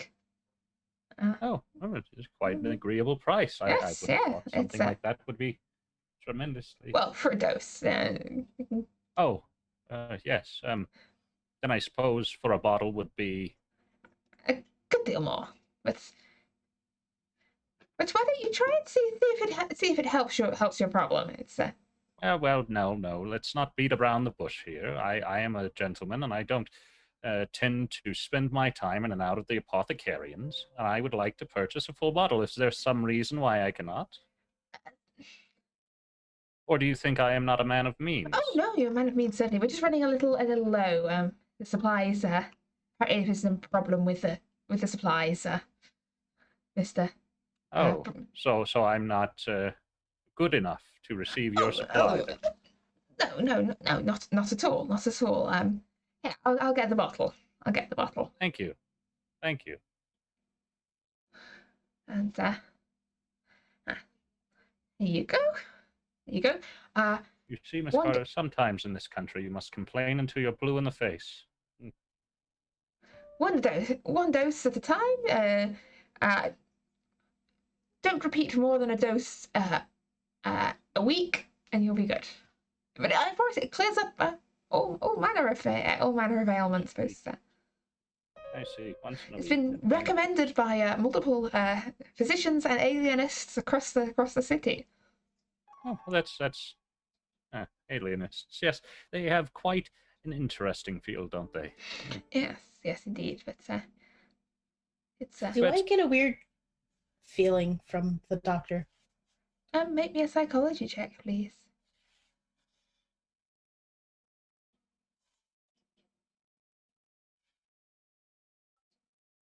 That's a fail. Hard to get a particular read on him. Well, then, my good man, I believe that we should conclude our business. I wouldn't want to keep Miss Carter out too long. We have guests to attend. Yes. Brilliant. There you go. Thank you. And the price was? He gives a fairly reasonable and affordable price. And I will pay it swiftly. Yes. And we will return, I suppose, when the dosages are done, if there is a further call for it. Yes. And hopefully we'll have some more in stock by then. Yes, I would hope so. Or at the very least, that the supply is not so low that gentlemen such as myself aren't welcome to it. No, definitely not. Well, thank you for your business. Pleasure to meet you, sir. And you. Pleasure is mine. Right. And with that, as you exit, you've got this little glass bottle with a label on it that proudly proclaims it is cure for many and varied ills, and in curling letters, Reichmann's, Wundertonicum. I will put it in the chat. Quite a lovely bottle, don't you think? Wonderful. And such intricate paper label. How industrial they are sometimes. Now, why don't we see about some of those biscuits?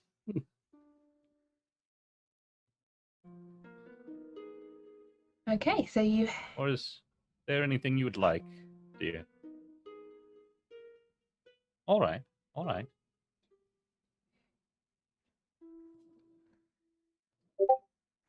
Okay, so as you head to meet Irene and Lottie. Irene and Lottie, is there anything you wanted to discuss with Maxwell and Maddie out the picture, or shall we skip on to the all four of you back together?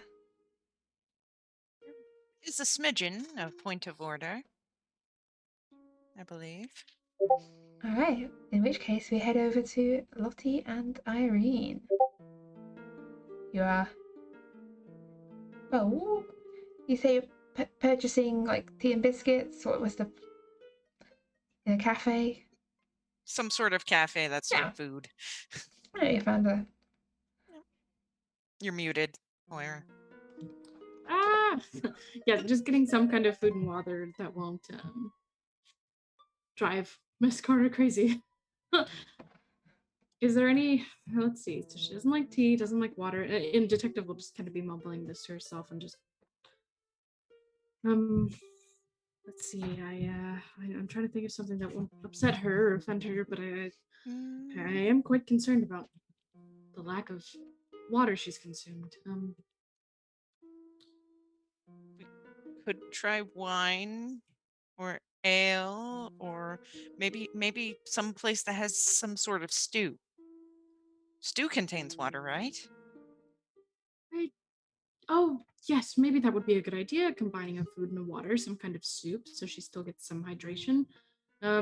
She probably won't like whatever we give her, but I'm just trying to ease it. I also I don't necessarily want to give her any alcohol in case the doctor decides to give her a sedative.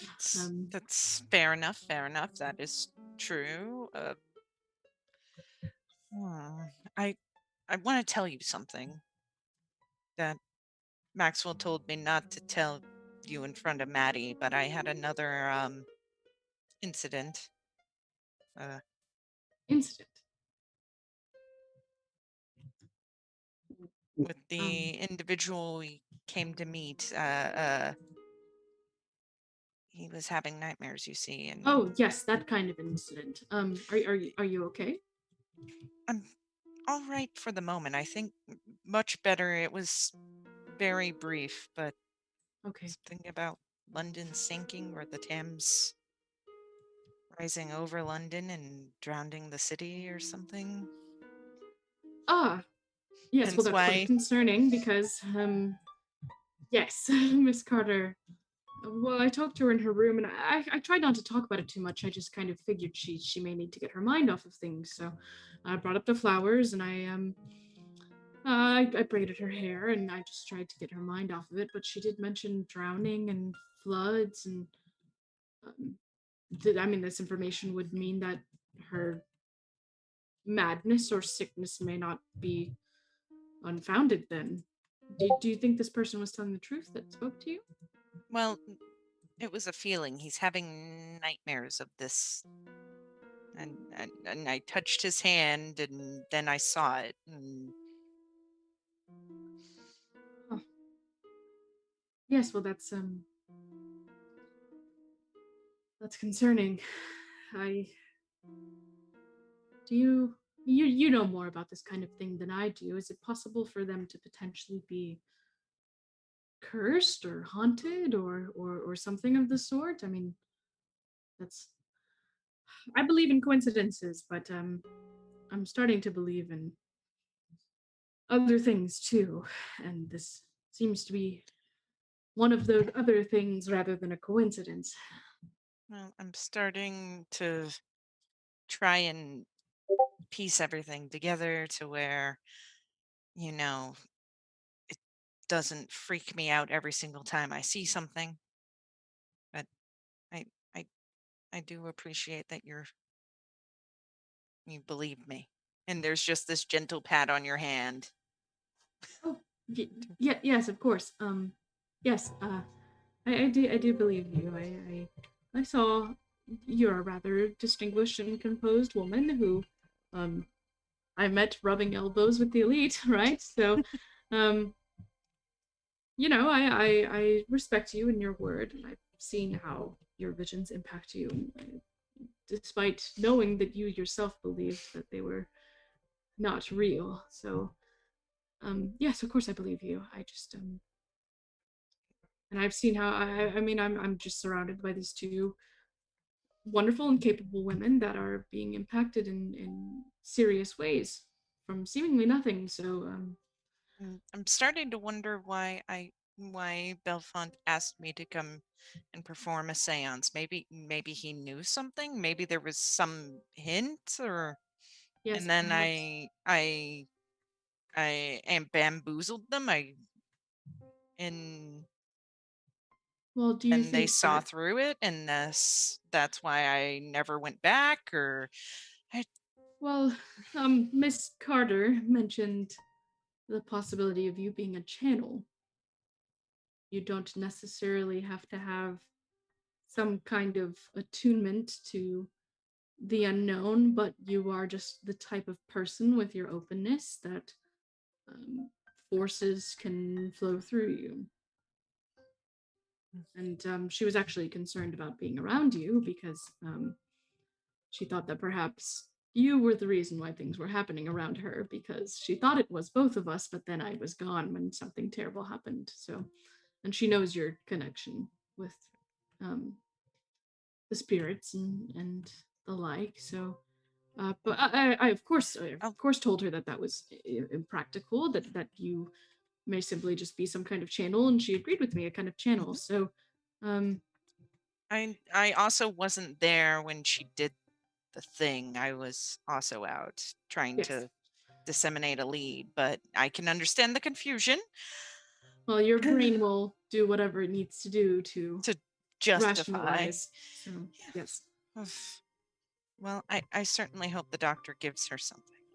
Yes. Well, we'll get it sorted. I hate to see some kind of medicine or sedation being used on someone that I know is just going through something difficult, but if that's what it takes to get her to drink, then maybe for her best interest. Yes, indeed. Yes, well, they should be arriving soon, I believe. They've been gone a little while. Yes. Well, should we meet them or should they meet us? Perhaps we can meet in the middle. Meet in the middle and find some place with soup. That's Yes. all I can think of. Yes, we've got some biscuits. Soup would be a good middle ground, I believe. Oh, and Lady Irene, I did just want to apologize. I feel I have been failing you and Miss Carter in our struggles as of late. I was absent, and I prodded you on to do something that ended up being very uncomfortable for you, and I just hope that doesn't impact how you view me, and I hope that perhaps I can make it up to you. Maybe. I think you've made it up to me quite a bit. You got Maddie to come out. Oh, yes. I was not expecting you to do that, but you did it, and we've at least got her out and about. So that's one step in the right direction. Yeah. Yes. Well, thank you. It was I'm still very sorry about spilling your family business. No, that's quite all right. Like I said, as a detective, I should know to. If I want information to be private, I need to ensure that it's private. And a large party where people like yourself are attending, I should have known to seek something more tucked away. But yes, I thank you for the apology, though. I appreciate it. All right. Well, let's go find them. Yes. We will head off. Okay, so are you meeting up in public, back at the house, or at some other private location? I think we were genuinely just going to walk towards the doctor's office and meet them wherever we meet them, if they were going to meet us somewhere or if they were still at the office or the surgery. Okay, So yeah, just we would run into them as soon as we were able to meet run up into them. in a square over towards sort of central London way. Yes. And then go find soup. And go find a local eatery that is serving a nice, very nice vegetable soup. Like they are in bowls with cheap prices, and it pushes it over soup towards all of you.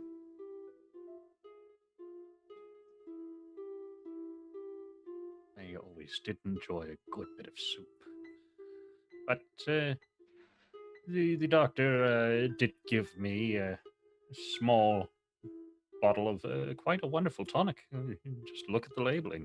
Quite very nice. No, Says it will help with the fogginess and help to give untroubled sleep.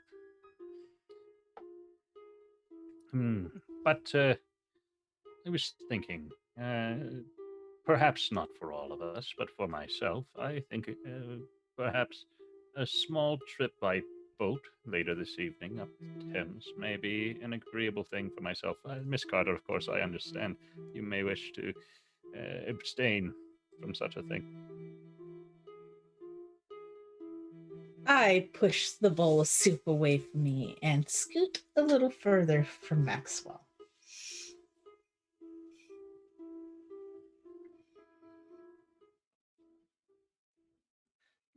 Well, I didn't mean any offense by it, Miss Carter. I know that you prefer not to. I don't mean to invite you. Yes, it's you need to have something. We got biscuits. Would you like to start with the biscuits? I mean, you have to have some kind of water, or else you will become faint and get worse. And I mean, especially if you're fearful of something that might happen, you want to have your wits about you, don't you? Perhaps we could get a few rolls and put them into the soup, and then it would not be so liquid. Yes. Good idea, Yes. Maxwell. Good idea. Start with the biscuits. Have just something pleasant. Yes. And we'll go ahead and I'll pass them over from one of my many coat pockets. I'll take the smallest looking biscuit and I'll nibble on it, but I am iffy looking at everything around me.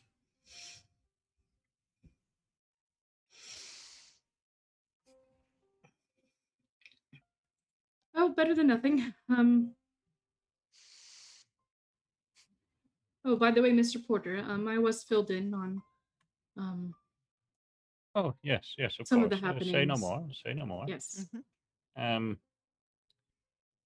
Quite interesting, isn't it? I think perhaps the ride that I intend to take later might be quite illuminating in some regards. But in the meantime, I hope you have been enjoying this day out, Miss Carter. I know it's a bit much at the moment, but surely it must be better than being locked away in some cramped room. Not to say that the estate isn't plenty spacious, but still, one must keep one's airs about them, and so being out in the open air will help with that. You're not telling me something. Yes, well, you're in quite a state, Miss Carter. Yes. It is in your best interest that we don't share anything that might further upset you.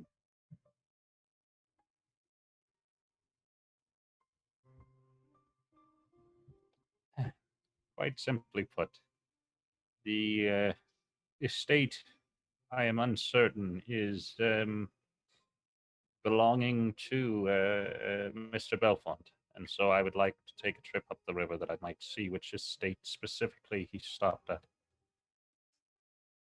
I didn't want to trouble with you any more than I already had. The mere mention of this excursion of mine seemed to put you quite off your appetite, and so I was fearful, I admit. I was afraid. that it might be difficult for you if we were to speak about it too openly.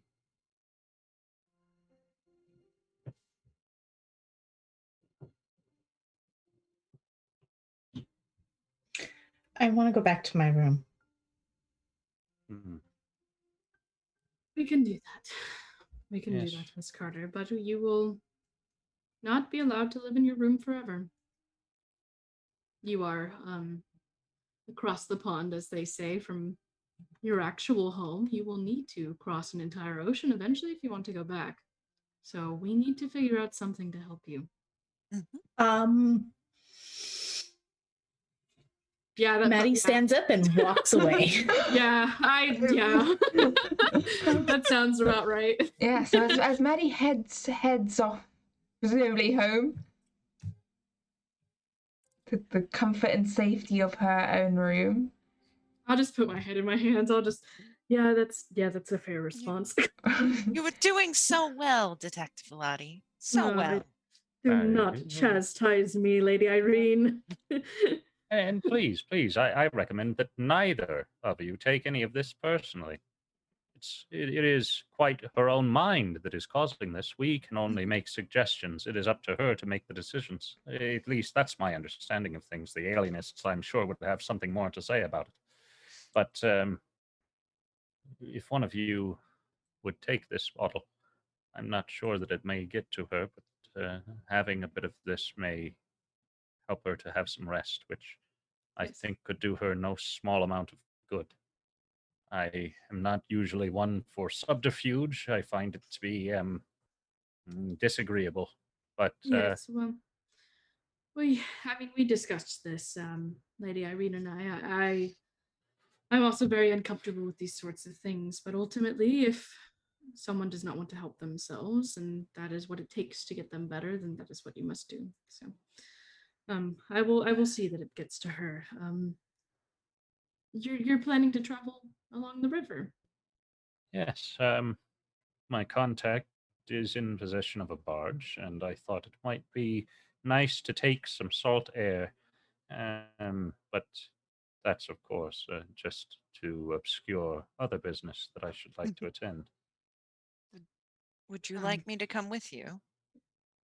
I would gladly invite both of you, although I would ask that somebody please make sure that Miss Carter is as well as she can be. But then that is merely my suggestion. I would not intend to tell you how you might live your life. Yes, well, I think, as I said to her already today, I don't think she can get any worse than she currently is. There We are could hold her servants. down and make her drink it. I know that's do not believe- barbaric, but Yes, but quite frankly, I don't want to tangle with her again. Yes, understood. I believe maybe she just needs some time alone. I had spoken to her this morning and told her, well, she said she needed everything to go away and separate to make it better. And I asked her if that worked, and she said no. So perhaps she will separate to try to make things better once again and realize that she feels no different and seek out company once more.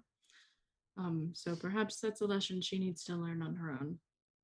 I will see that this bottle gets to her, but I've failed to attend on an important matter already, and I do not wish to do that again. So I'd be happy to accompany you on the river, especially if we are in the hands of someone who has been having nightmares of drowning. I don't know if that's the person we trust to. I quite trust him. He's quite a competent man. I have no doubt of his ability. I simply think that he is troubled. But then are not all sailors troubled?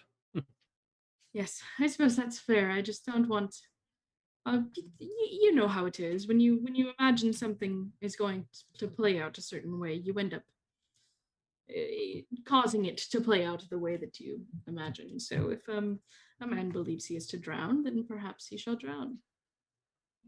Well, if Lady Von Watt's vision is to be believed, I don't believe it's a fear that he himself will drown so much as we all may. and I don't believe he can bring that to pass. Yes. But Very I would be fair. happy to have you join us. Yes, So I please. will. Yes, I will go ahead and join. I just am.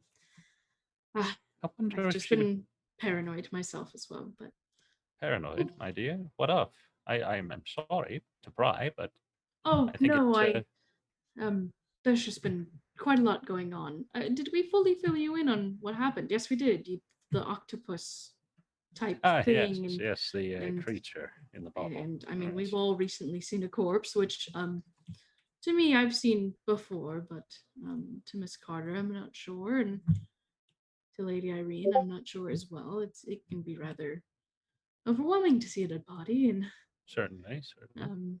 the hysterics of that one. Well, excuse me, I don't wish to say hysterics, but No, I that take poor your woman meaning. of yes. There's just been quite a lot going on, and I don't want anyone else to get hurt. Yes, and I would remind you, detective, and you'll excuse me if I do. You can protect a great deal of people. You can take care of them to the best of your ability, but much like a horse to water, you cannot make it drink. So do not blame Yes. yourself if someone should find themselves in dire straits. The blame does not fall upon you. And for your own health, for your own sanity, I encourage you to keep these things in mind. Yes, well, thank you. I will. Okay, so as Maddie returns to her room, the rest of you, Maxwell, you make contact via Grayson with your new man with a boat, and you arrange to head down to docks on the shores of the Thames, to meet up once more with our old friend Obadiah. And as you head down to the shore, you can see Obadiah waiting beside beside a boat, and I believe it's got a name. And what about your delightful boat? Welcome to the Unsinkable 2. We don't talk about the unsinkable, but welcome. It's a comfortable vessel, though I do believe we may be a bit under some bad luck. I see. We mean to travel then. Yes, just up the Thames away, perhaps over in the area of Richmond, at least past it, that is, not to stop. Mean to see where I talked to you guys about earlier. If a finger was to point in a direction as we passed by, I don't think that would be any disturbance. Just so happens I have a uh, shipment I need to take in that direction. So it would make sense. Nothing odd about carrying a couple passengers on the trip. Yes. Certainly. You will have to give me a moment before we go, and then like you'll kind of see Dyer just kind of like go off to like this little, like shack, kind of like on the edge, and he'll come back with a cat. Oh. So we're a superstitious bunch. Yes. And it's some consider it bad luck to have a woman on board. So it is, however, good luck to have a cat. So meet Jenkins. Oh, well, hello there, Jenkins. And it is the most shabby cat you've ever seen. Like the cat is giving up no resistance. Like it clearly they've done this before, but it is not a domesticated cat by any stretch of the imagination. Well, I see you look after him well.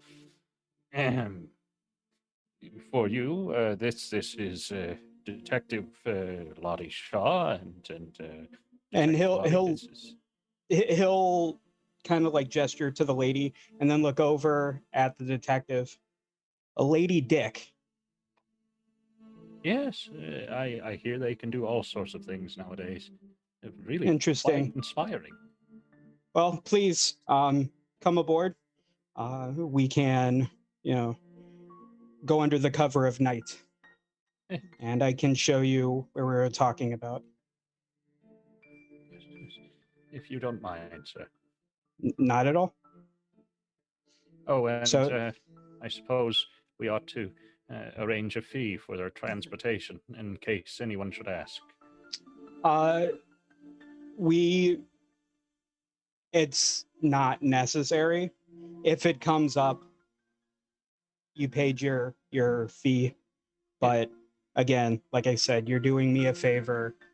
And I'm already going in that direction, so it's not as if you're putting me out. So, Well, then I suppose if a few pound notes found their way onto the deck of the ship, I would know nothing of them. Perhaps I can get Jenkins some fresh fish then. Yes, I think that would be quite nice for him. And then so he'll just start kind of clearing what best is basically just like cargo boxes as like makeshift seats. Try and put some sort of like padding down, which is probably more like straw or like bags, just to try to something comfortable for you guys to sit on. And then once you're ready, he'll get the boat going. Okay, so do you climb aboard and take your seats in the boat? Set sail up river. And it is clear that as they're sailing, that while you would expect a man who is very, very comfortable with the water, he looks very uncomfortable being on the water. Which I guess all in the group would understand now why that might be. Definitely. So yeah, your boat takes you up under Vauxhall Bridge, where you'd met Augusta Bellfont only a couple of days ago, along past the shores of Battersea Park, and you can see those same dark shores where you had where Irene had her encounter with that poor man's fate. And further on, up around the curves of the river, past Putney and Fulham, up around past Hammersmith. And now you're outside London, like you're outside of the bustle of the city. This is starting to feel more like the countryside. You can see there are houses along the banks of the river, quite spaced out and quite large looking houses. This is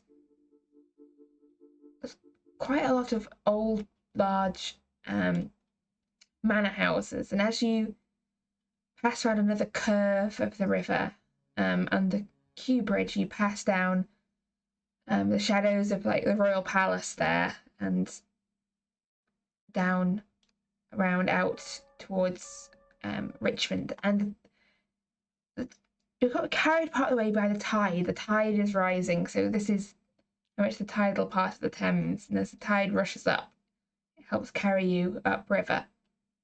You can see the dark trees sort of lining the banks of the river. And things seem to move and shift in the shadows. As you see, Daya, you recognise this little landing stage at the end of a long garden. That was where you unloaded the obelisk. And as that starts to come into sight, I'd like a spot hidden from everyone on this boat, please.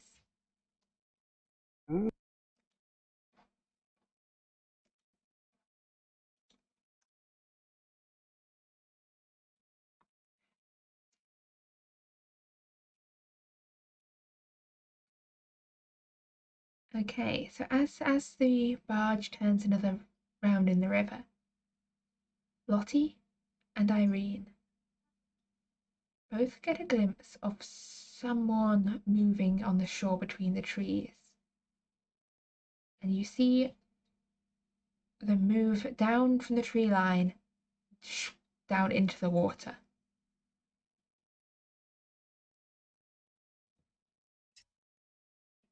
Did anyone else see that?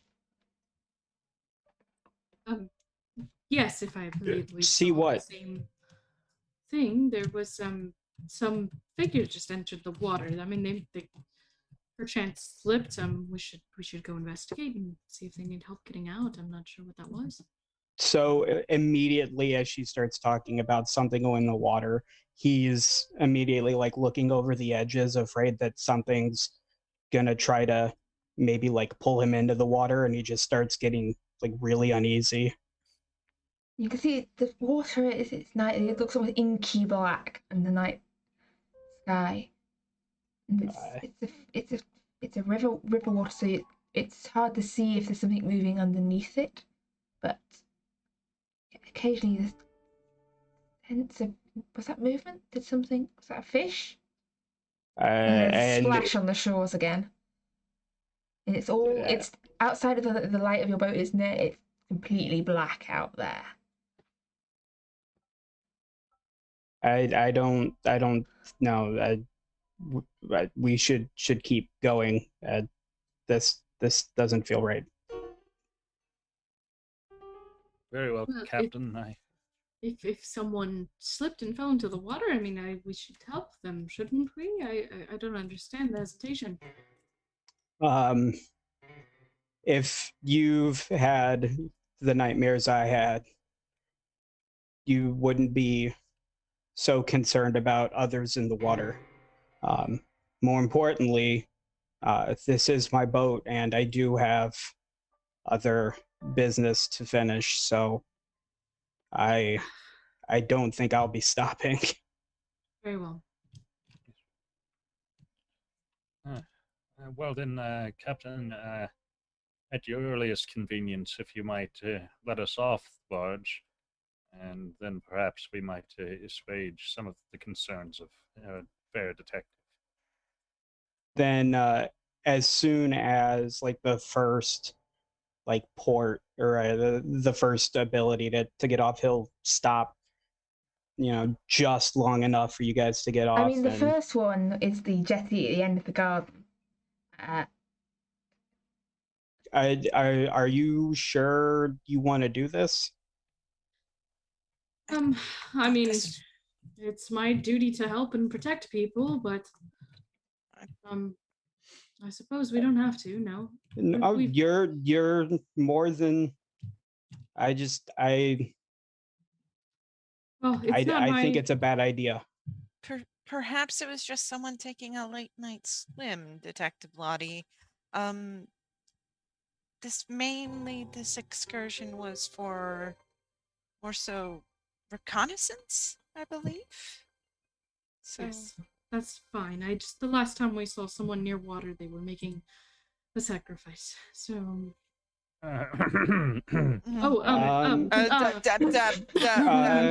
you were. Wait. Best. What happened? Nothing.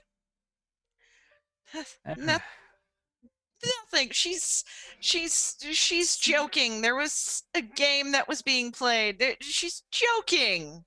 Right, Maxwell. And yeah, Dyer is definitely gonna do a psychology on that. Oh yeah, go for it. Fast talk? Oh, it's okay. Dyer entirely believes you. Yes. Yes. Sorry, I make rather macabre jokes just in the line of work that I'm in. I didn't mean to. I'll put you.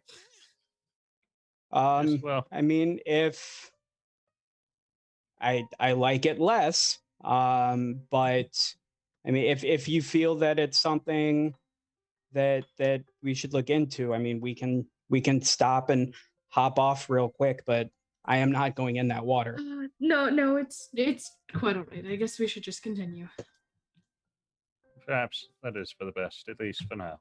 Yeah. But Lady Irene, this garden, does it appear familiar to you? Have you been to this estate? Yep. And Irene's gonna look at the garden and the house and Keeper, is this? It's hard to tell. It's very dark out there. And when you went to Bellfont's house, you sort of arrived from the roadside, but it was definitely by the river. You remember having a garden that reached down as far as the Thames. But whether it's the same house from this angle, you're not entirely certain. What you do notice as you're trying to like get a sense of the house, is you can see just beyond the tree line at the edge of the water what you first thought was just another of the trees along there is not.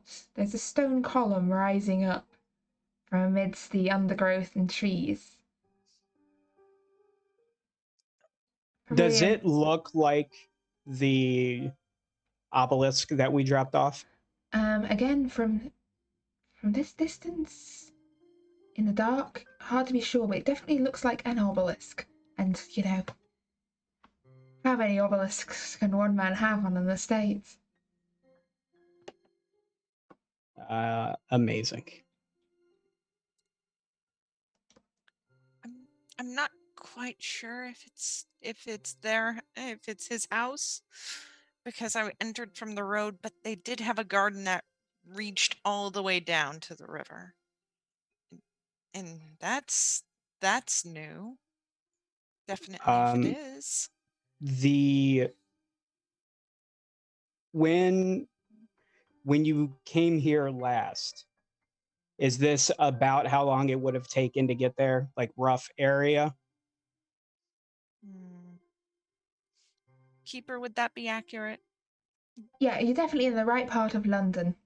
Yes. Or yes, in the environs of London. Yep. Definitely in kind of the same area. For sure.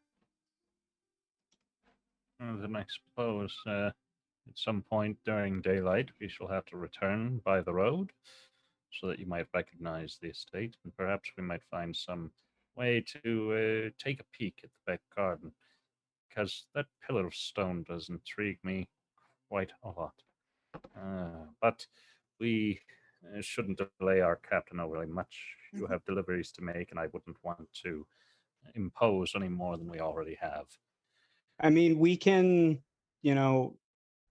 drop off, and then on the way back, because we're going to have to turn around. Perhaps if we can get, a different angle on it. And then, if you decide then that you want to, continue this under cover of night, then, Yes. A question. Mhm. Do you have a pole with a hook on the end that we might, say, raise a lantern a little bit closer? Yeah, and he'll point, kind of like off to the side where there's just like a row of, or a stack, I guess, rather, of, the different tools. Yeah, just to clarify, so the obelisk, so there's sort of trees along the edge of the river. The obelisk itself is probably about 20 meters or so in from the shoreline. The house itself is quite a bit further, like off, past some lawns and gardens. Like we're talking like big, country house. Well, not quite country house size, but large size house. You can just sort of make out its outline against the sky and see the lights in the windows, but it is like quite a long way from the shore. So mainly, I wanted to get some light closer to the obelisk. If it's only about 20 feet, I was hoping perhaps we might get just a little bit more light on it. Maybe with how far the house is away, we could not have any sort of suspicion if we were to sneak a peek, a look closer, maybe. Yes, I just don't want to bring any suspicion further onto our friend here who's offered us information. Yes, at a potential cost. Well, then perhaps we should just continue on And as I said, return again by road sometime in the morning. And this way, there is no untoward suspicion, and everyone is happy and safe. I think our captain would probably agree. Yes. Yeah, it's definitely. I don't, want to. If this is, Mr. Bellfont's estate, the last thing I want to do, and he looks at Mr. Porter like very pointedly, is to receive his attention. Yes, of course, Captain. Please, then let us just proceed, and that is probably best for all of us. Okay, so you sail off onwards into the night. And we're just going to now head back to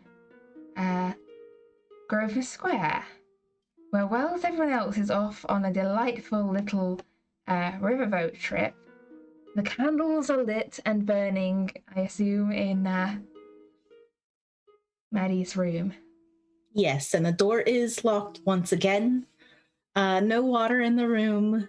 I am going to ask you now, because it's been a while, to make me a constitution roll here. That's fine.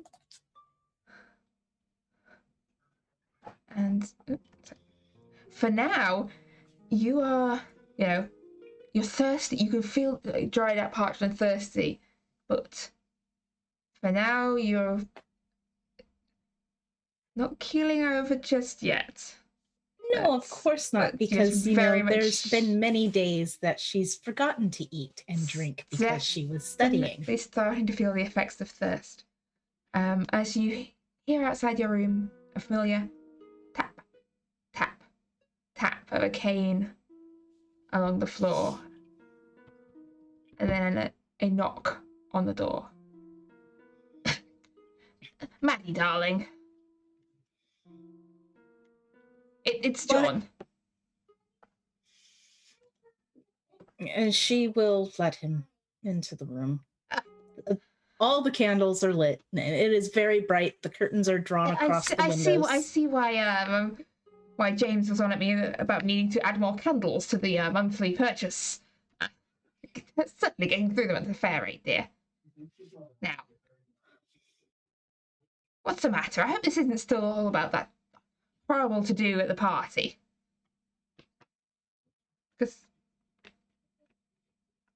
I mean, it has to be connected. I found a book. Where perchance did you find this book, dear? It wasn't. You've not been in your library. I found a book, and I read through it all. Sorry, which book was that, dear? Oh, I go and grab it from behind the wardrobe. And I show it to him, and then I clutch it to my chest. Martin's translation, yes. I can see why that would disturb you a little. But, dear, there's no need for quite all this to do.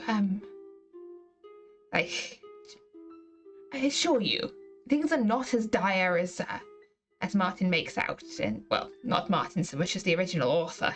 Though I'm fairly sure some of the apocalyptic overtones in the translation are pure Martin. Yeah, quite a broken sort of mind in many ways. I'd like to see the worst in everything. Yes, where was I? Yes, so you read it from cover to cover? Mm-hmm. That's quite interesting insights in there, I find. Very in-depth descriptions of all sorts of practices. How Mr. Yunst ever found out about half of it, I don't know, but from my research, a lot of it seems to hold some water. But dear, there's nothing to be afraid of. There's everything to be afraid of. Everything. Dear, the people who really need to be afraid are those that don't understand, those that haven't read these books, those that don't know what's out there. They're the ones that should be afraid. We know what's there. We know what's there exists, what potential there is out there in the world. And humankind's own potential to harness such things as well. Harness it and then let it all go wrong. No. That's weaker minds that it'll go wrong. If you're strong, everything you've read there, everything in my collection, it has its use, it has its purpose. And to be used for the betterment of mankind and for the protection against the things you see in that book. Because that book and texts like it contain the tools we can use. Just as people like Bellfont seek to use them for their own, frankly, understandable, bizarre. I don't even know what that man is planning at these days. Sacrifices. I see. According to Lady Von Watts, she said that they were sacrificing people, slitting their throats and throwing them into the Thames. Oh dear. Poor William got terribly astray. Now that, yes, just as some may lean a little far into the sacrifice and the calling upon powers they perhaps should not, there are things there that we can use for good rather than for ill, and we can master them, control them, and use them. You've already taken the first step on that path, my dear. But everything in this book is terrifying. Why would we want to master them and control them when even just the slightest thing can go wrong? Well, only by mastering our fears can we truly defeat them. But dear, you've taken the first steps on a dangerous but exciting path. You know what's out there. You've seen with your own eyes what's out there. You've read of what can be done with it. Now, at the moment it might seem so very overwhelming, but it's me. Get a few good night's rest, drink some water, and all of this will start to seem just a little less overwhelming and a little more exciting.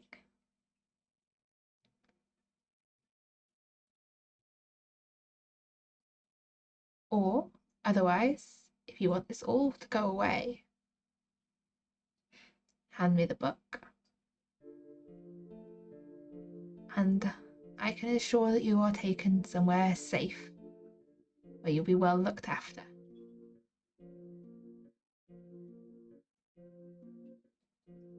I don't want to go in an asylum. I take a couple steps back, clutching the book again to myself. That's what happens if you can't master your fear.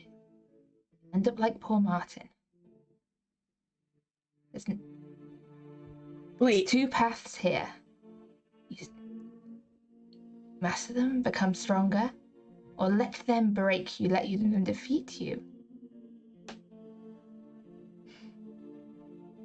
And end up enclosed in the 4 small walls. It's your choice, Maddie, my dear. Only yours. Now, pours out a little glass of water and slides it towards you. Drink the water. Overcome your fear. and become stronger.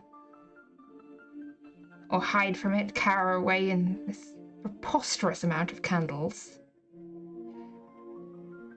And let everything you've done so far in your life go to waste. What will it be?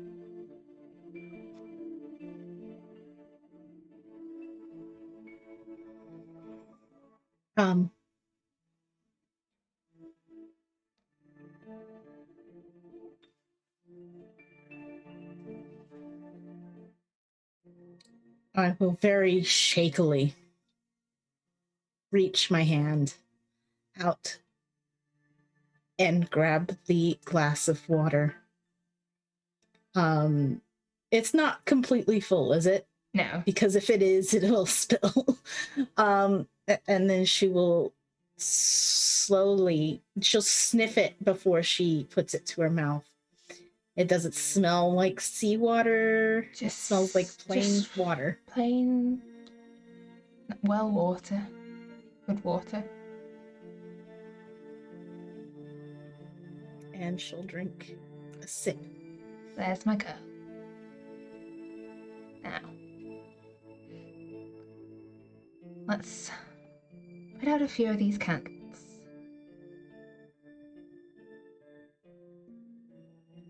And you get a good night's rest. And tomorrow will be a better day. And, my dear,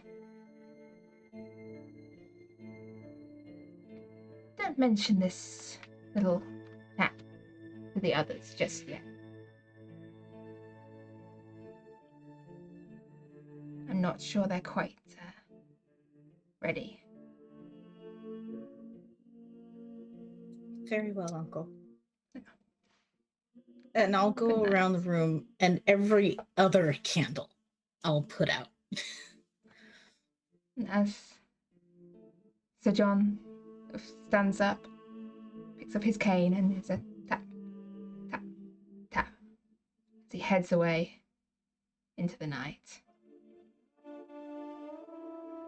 And with that, as Maddie extinguishes just half of her candles, and as the others sail away from the darkened dock at the end of the Bellfont estate, watched, perhaps, by whatever it was in the water, I think that is where we bring to an end tonight's session.